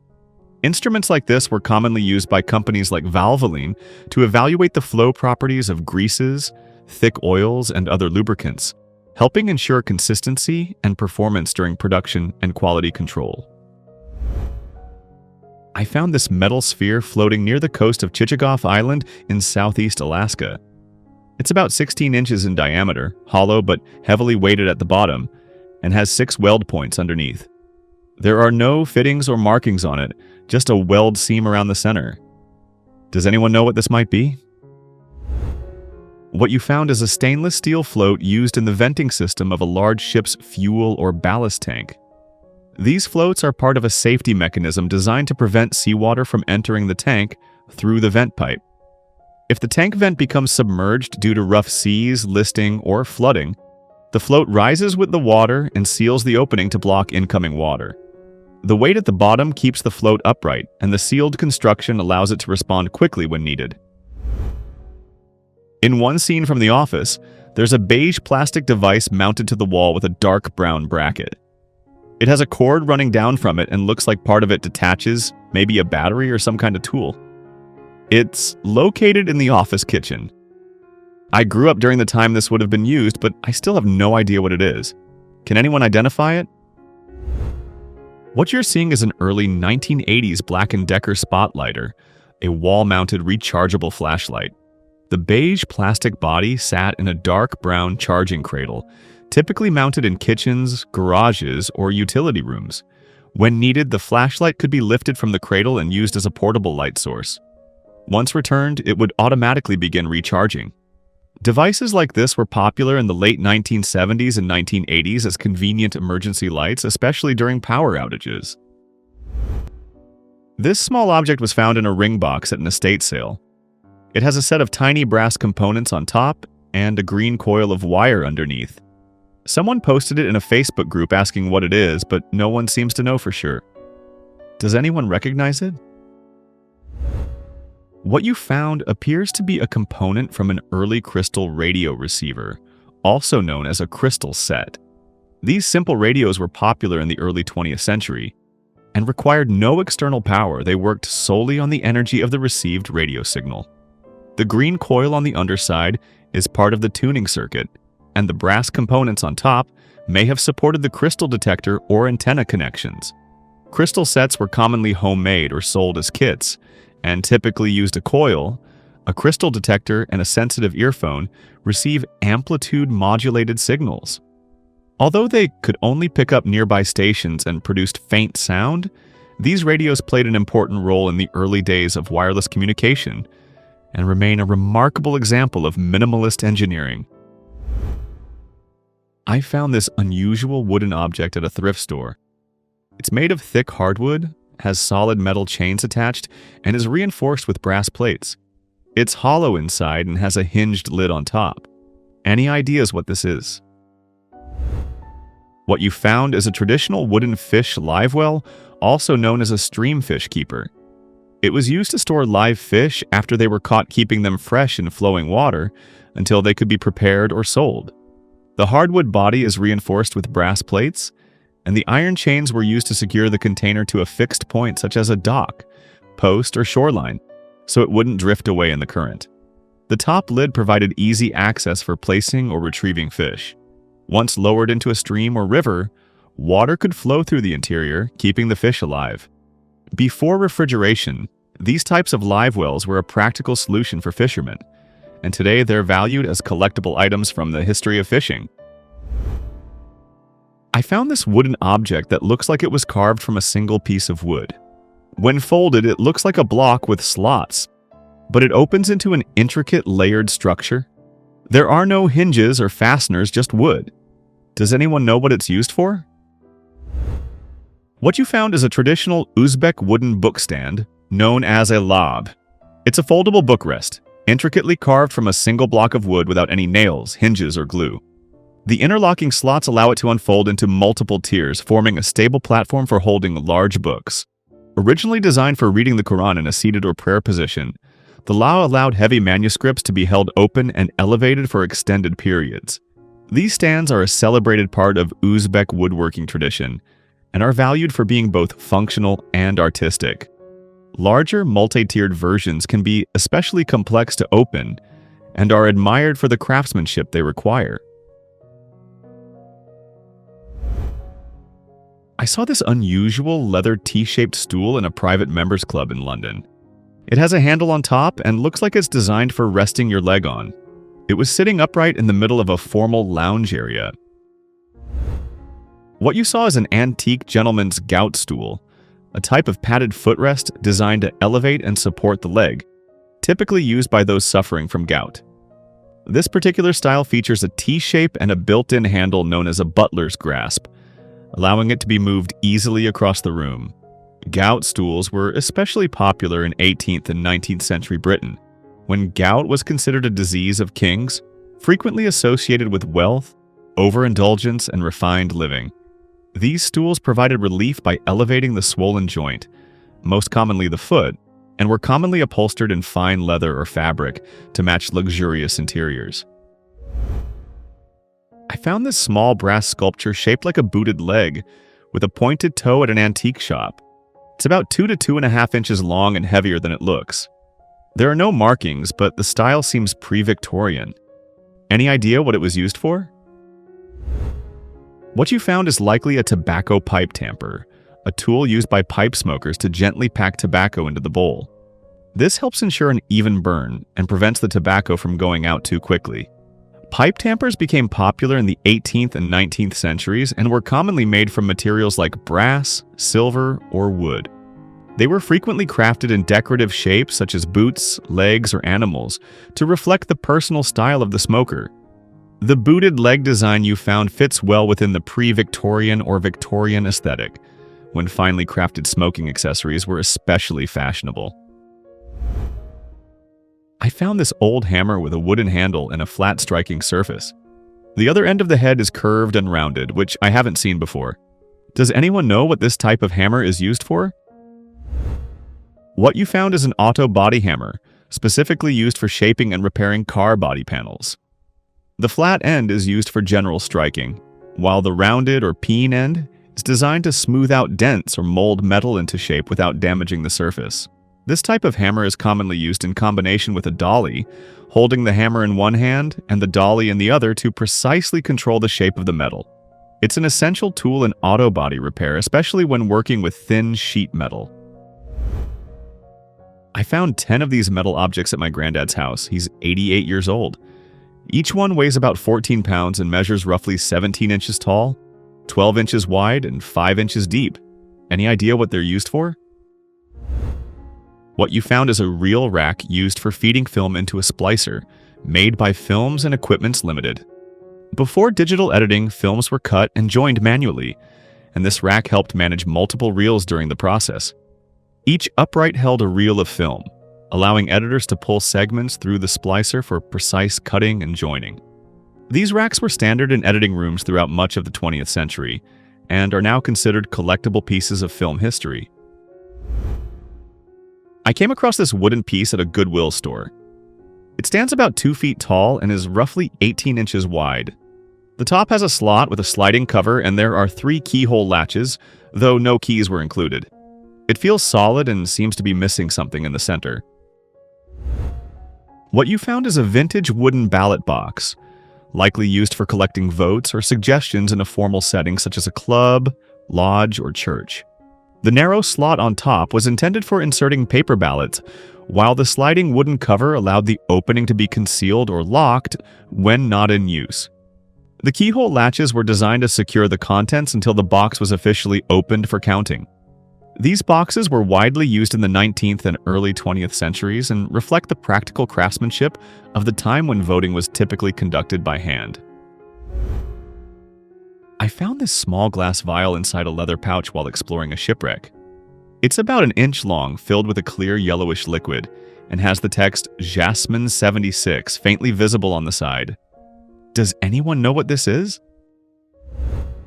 What you found is a vintage Soviet-era perfume vial labeled Jasmine 76, which translates to Jasmine 76.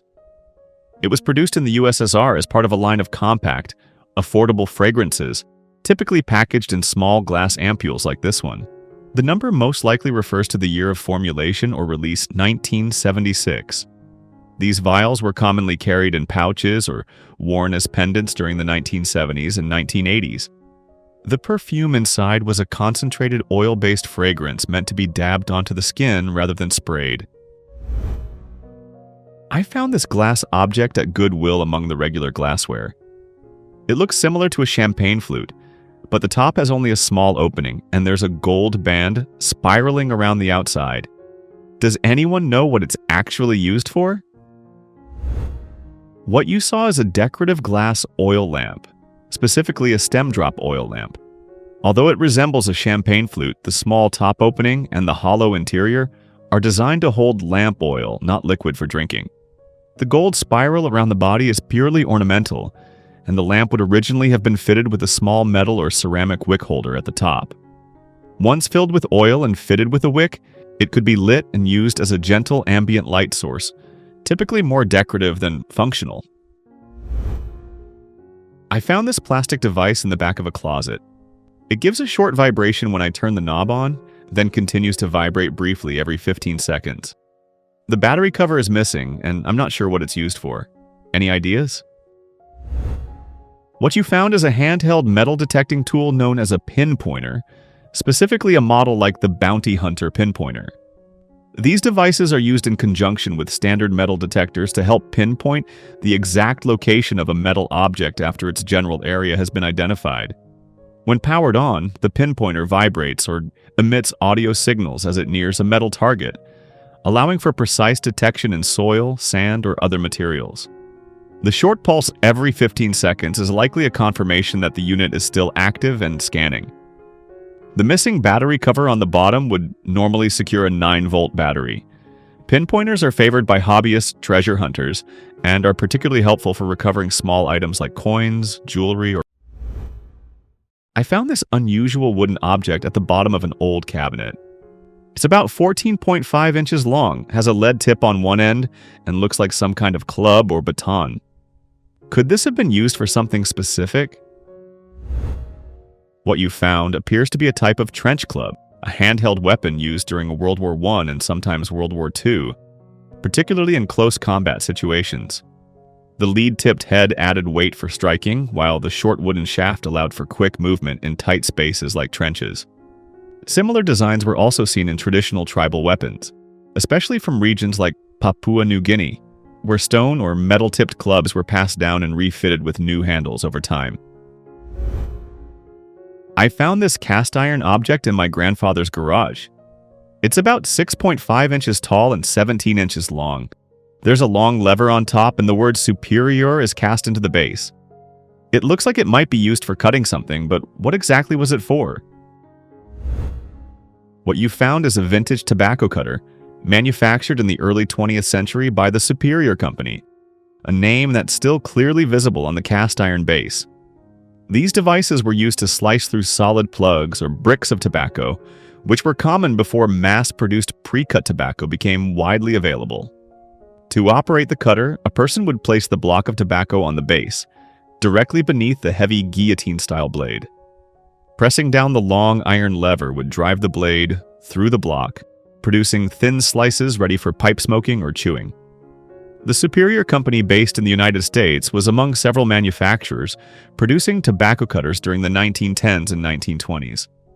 Their models were known for being especially rugged, typically secured to countertops or workbenches to withstand daily use. By the mid-20th century, these cutters had largely disappeared from everyday life, replaced by factory-cut tobacco products and modern packaging. I noticed a sliding and locking mechanism on the bottom of my lighter. When I slide it out, a small tube with a sharp edge pops out. What is this feature used for?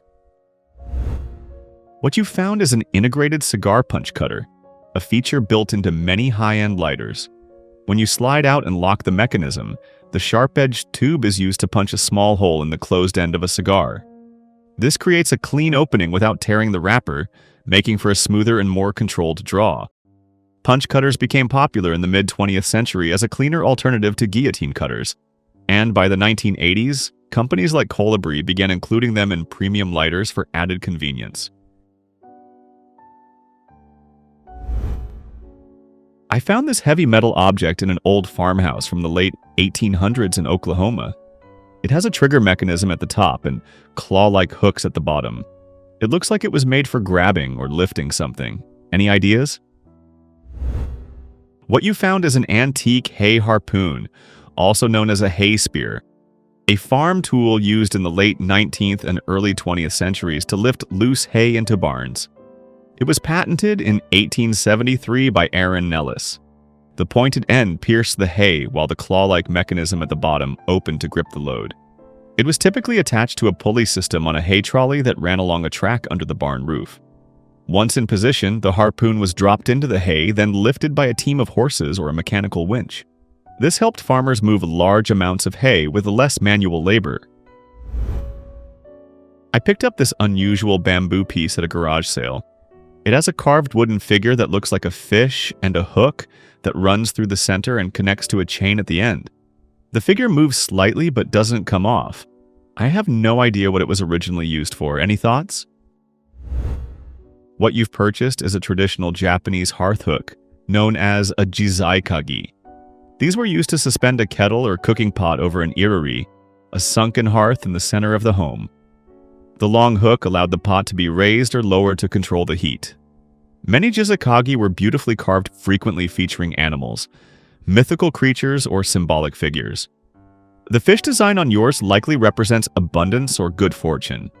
The chain and cloth at the end were part of the suspension system that allowed it to move freely.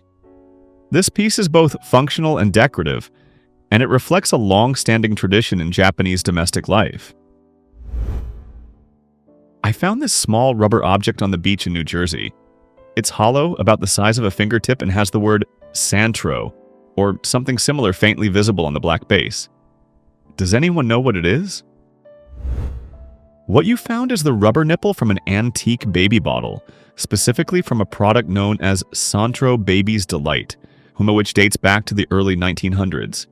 These bottles typically came with a glass base and a rubber nipple that screwed onto the top. The bulb shape made it easier for infants to feed, and the soft rubber was considered a safer alternative to earlier materials. The word Santro embossed on the base refers to the brand name. Today, these pieces are collected for their historical value, but at the time, they were part of everyday life for many families. I saw this wooden object with a handle and curved metal rod at a local history center, but even the staff there didn't know what it was for. Can anyone identify its purpose? What you saw is a late 19th century vegetable slicer, manufactured by the Catawissa Specialty Manufacturing Company of Catawissa, Pennsylvania. This specific design was patented on February 22, 1898. It features a sliding wooden block with a handle and a curved wire guide, which allowed users to push vegetables, fruits, or other foods across a set of internal blades mounted in the main frame. These slicers were commonly used in kitchens during the late 1800s and early 1900s for preparing salads and preserving food. The company even offered replacement blades at the time, sold for just 6 cents each. I found this old hammer in my grandfather's workshop. One end is flat like a regular hammer, but the other has a strange, star-shaped head. Does anyone know what this tool was used for? What you found is a star-bit sharpening hammer used by blacksmiths in the early 20th century. The star-shaped end was made to reshape rock drill bits after they had dulled from repeated use. These bits were heated in a forge, then struck with this hammer to restore their cutting edges.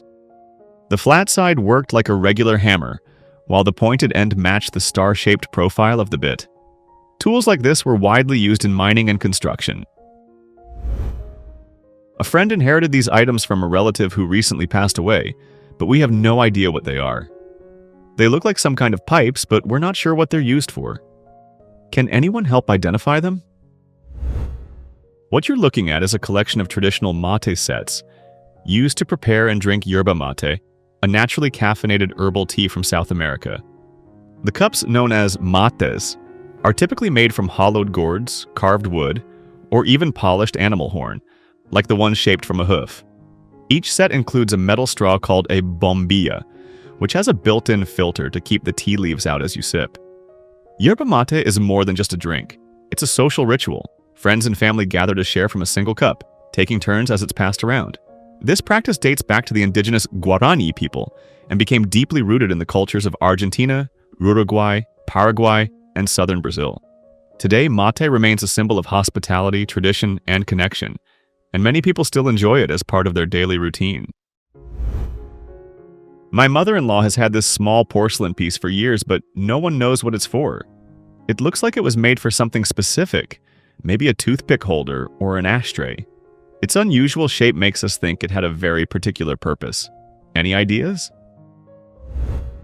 What you found is a porcelain calling card holder, a decorative piece that was once a familiar sight in parlors during the late 19th and early 20th centuries. Visitors would leave their calling cards in dishes like this one when they stopped by someone's home. The unique open design allowed cards to be easily placed and retrieved. These holders were typically made from fine porcelain or glass and hand-painted with floral motifs, making them both functional and ornamental. I found this old hand-cranked device made of wood with metal spikes along a rotating drum. It's about 10 inches wide and 24 inches tall, painted a dark red or burgundy color. Any idea what this tool was used for? What you found is an antique fruit crusher, a hand-cranked device used in the late 19th and early 20th centuries to mash fruit, usually apples or grapes, before pressing. The fruit was dropped into the top, and as you turned the handle, the rotating drum with iron spikes would tear and crush it. These crushers were essential in cider and winemaking, especially on farms and in small rural operations. Before electric equipment, everything had to be done manually, and this tool helped turn raw fruit into pulp, ready for fermentation or juice extraction. I found this small brass seashell-shaped box with a hinged lid. It has 3 feet on the bottom, a notch at the front, and a small hook at the back. I'm not sure what it was originally used for. Could it be a sugar bowl, a jewelry holder, or something else entirely? What you found is a vintage brass trinket dish or tabletop container shaped like a seashell. The 3 feet on the bottom suggest it was meant to sit on a table, while the notch at the front and the hook at the back point to a specific use, most likely as a sugar bowl or a dish for used tea bags. In the United Kingdom, it's quite common to have a small container like this next to a tea set used to dispose of spent tea bags or to hold a spoon. The hinge lid kept things tidy, and the shell design was a popular decorative style in the early to mid-20th century. I inherited this piece of pottery from my grandparents, who were artists in the 1960s and 70s. It has a wide, flat top with holes in the center and a smaller hollow base. There's no maker's mark, and I'm not sure if it's just decorative or meant for something specific. Any idea what it might have been used for? What you found is a type of ceramic vessel known as a weed pot, a decorative form that became popular in the 1960s and 70s, especially among studio potters and art educators. Despite the name, it has nothing to do with smoking. Weed pots were designed to hold dried grasses, branches, or minimalist floral arrangements, typically in the style of Japanese ikebana. The holes in the top allow for creative positioning of stems, while the hollow base gives the piece visual balance. I found this ornate metal piece while cleaning out my garage. It looks like it might be a candlestick holder, but there's a screw top on it which made me wonder if it had a different purpose. Any idea what this could be? What you found is the ornate metal base of an antique candy dish, typically made to support a glass or crystal bowl. The screw at the top was used to secure the bowl in place, and some versions also included a lid and a marble base for added stability. These dishes were especially popular in the late 19th and early 20th centuries, and were commonly displayed on parlor tables or sideboards. Without the bowl, it's easy to mistake the base for a candlestick, but the threaded top gives away its original purpose. I found this unusual pair of pliers at a thrift store. It's about 5 inches long and has 2 small serrated rollers at the top. One of them has a wing nut that lets you turn it by hand. Any idea what this tool is used for? What you found is a vintage tape creasing tool, most likely from the 1950s. It was used to create clean, sharp folds in adhesive or fabric tape. The tape would be fed between the 2 serrated rollers at the top, and turning the wing nut would rotate them, guiding the tape through and pressing a crease into it. This kind of tool was especially useful in crafts, bookbinding, and packaging work, where precision folding was important. Its small size and hand-crank design made it easy to use at a workbench or table. I found this unusual metal object in the attic of an old house. It has 5 thick prongs, though one is broken and a working screw at the top. The surface is covered in a white, crusty layer that might be from corrosion or age. Any idea what it could have been used for? What you found is an anode from a vintage Daniel cell, one of the earliest types of electrochemical batteries. This particular piece is a zinc electrode, and the branching prongs were designed to increase the surface area exposed to the electrolyte solution, allowing for more efficient ion exchange and a stronger electrical output. In a typical Daniell cell, this zinc electrode would have been placed in a glass jar, along with an electrolyte, usually a solution of zinc sulfate. The other half of the cell held a copper electrode immersed in copper sulfate. As the cell operated, electrons flowed from the zinc to the copper, generating a steady current of around 1 volt. These cells were widely used in scientific laboratories, telegraph systems, and early electrical experiments throughout the 19th century. I found this ornate cast iron object in a house built around 1850 in Sweden. It's about 8 inches long and has 2 square openings on the base, plus a decorative upright piece in the back. There's also a marking with the number 6414 and the letter M. It looks like it may have been silver-colored originally, but now it's rusted. Any idea what this was used for? What you found is a cast-iron double inkwell desk stand, likely from the late 19th or early 20th century.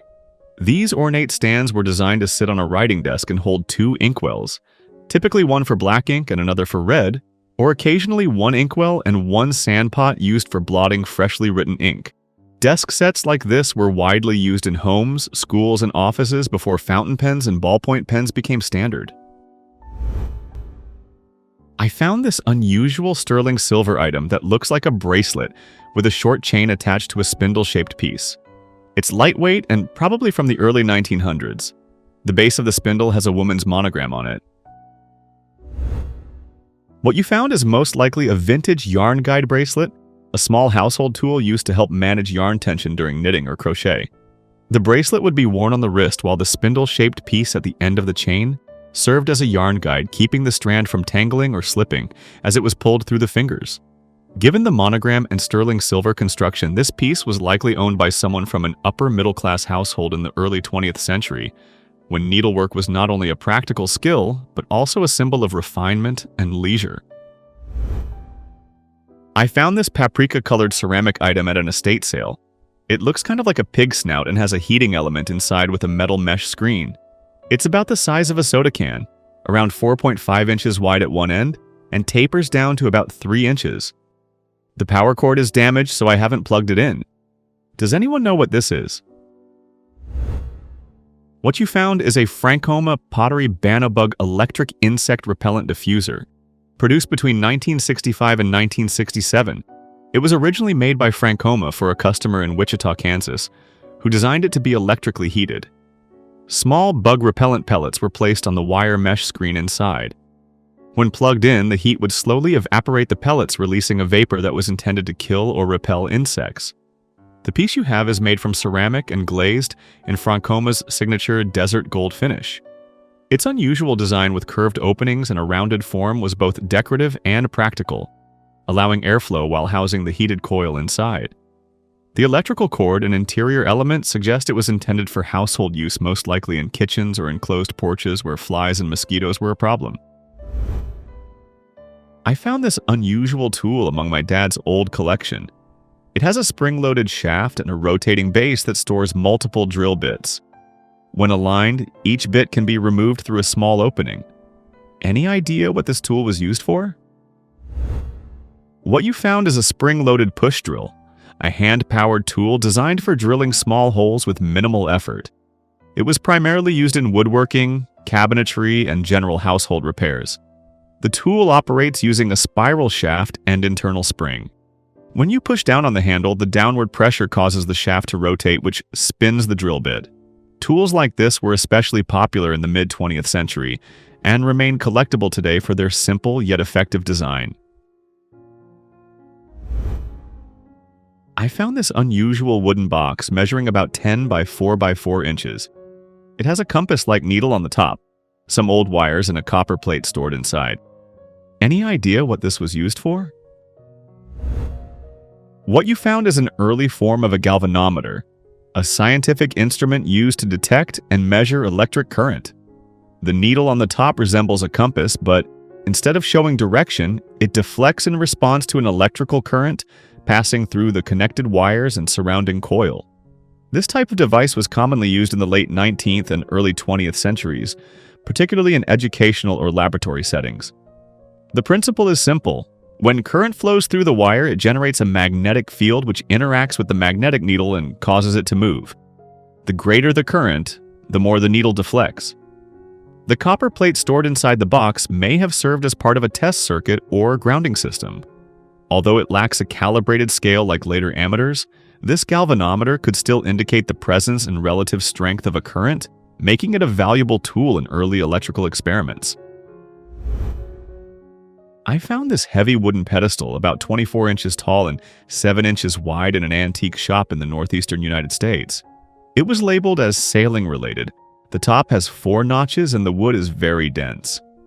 Could this have been used for something specific? What you found is most likely a vintage wooden ashtray stand, possibly repurposed from a decorative baluster or pedestal. The 4 notches carved into the top are typical of traditional ashtrays, meant to hold cigarettes or cigars in place. Its height, around 24 inches, matches the design of freestanding ashtrays that were placed beside chairs or lounge areas. The weight and density of the wood suggest it was built to be sturdy and stable, making it well suited for indoor or even outdoor smoking spaces.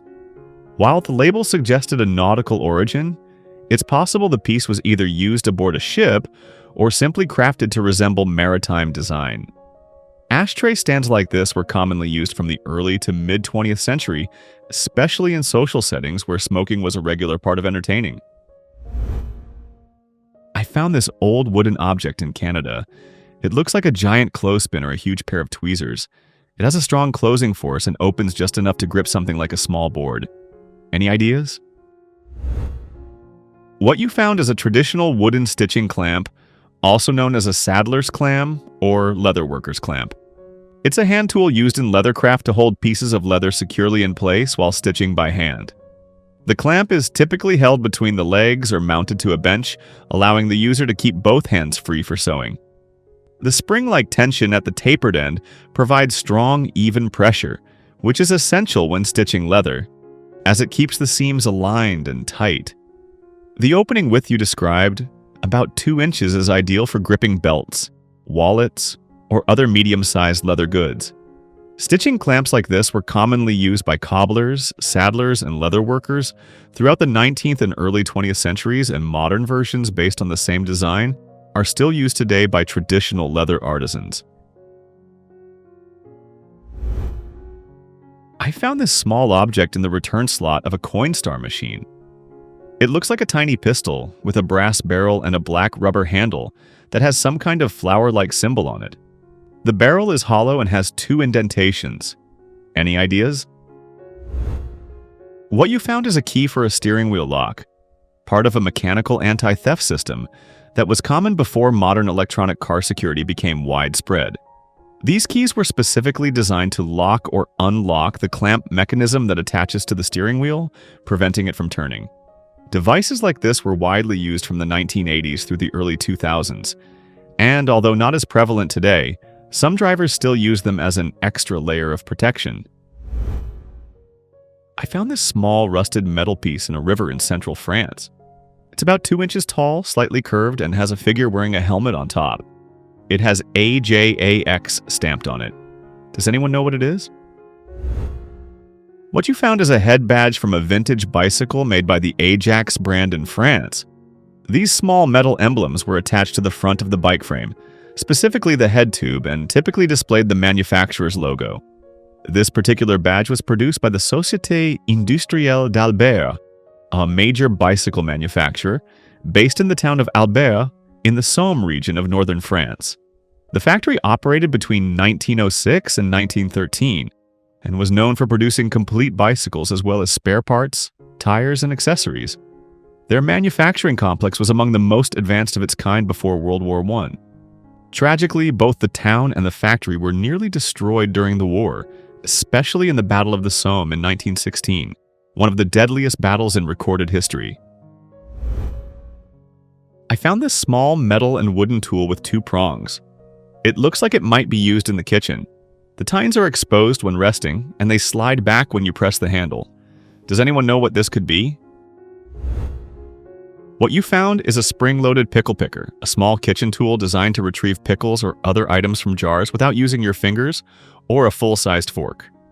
The two prongs remain extended at rest and retract slightly when the handle is pressed, giving you better control when reaching into a jar. Pickle pickers like this were especially popular in American kitchens during the 1950s and 1960s. They came in various styles. Some used plungers with hooked wires, while others like yours featured fixed metal tines and a simple spring mechanism. I found this large brown glass orb floating in a lake. It's completely sealed and looks like hand-blown glass. Any idea what it might have been used for? What you found is a vintage glass fishing float, once used by fishermen to keep their nets or long lines afloat. These hollow glass spheres were tied to large sections of fishing gear and set adrift in the ocean, helping to keep the net suspended near the surface. This particular float appears to be hand-blown, likely made in the early to mid-20th century. The rough sealed end, called a pontil mark, is a typical feature of traditional hand-blown floats. Although they were originally made in various colors including green, blue, and amber, the color usually depended on the type of recycled glass available at the time. Glass floats were widely used in the Pacific Ocean by fishing fleets from Japan, Korea, and other countries, but by the 1970s they had largely been replaced by plastic and synthetic alternatives. I found these blunt, silver-plated scissors at an estate sale. The blades are serrated, but they don't actually cut anything. Any idea what they were used for? What you found is a pair of antique grape shears, commonly used in the Victorian era for serving fresh grapes at the table. These shears were designed not to cut through tough material, but to clip small grape stems cleanly and gracefully without bruising the fruit. The ornate silver-plated handles were made to complement elegant table settings, especially during formal dinners or afternoon teas. Their serrated blades helped grip the grape stem, while the short, blunt tips minimized the risk of damaging nearby grapes.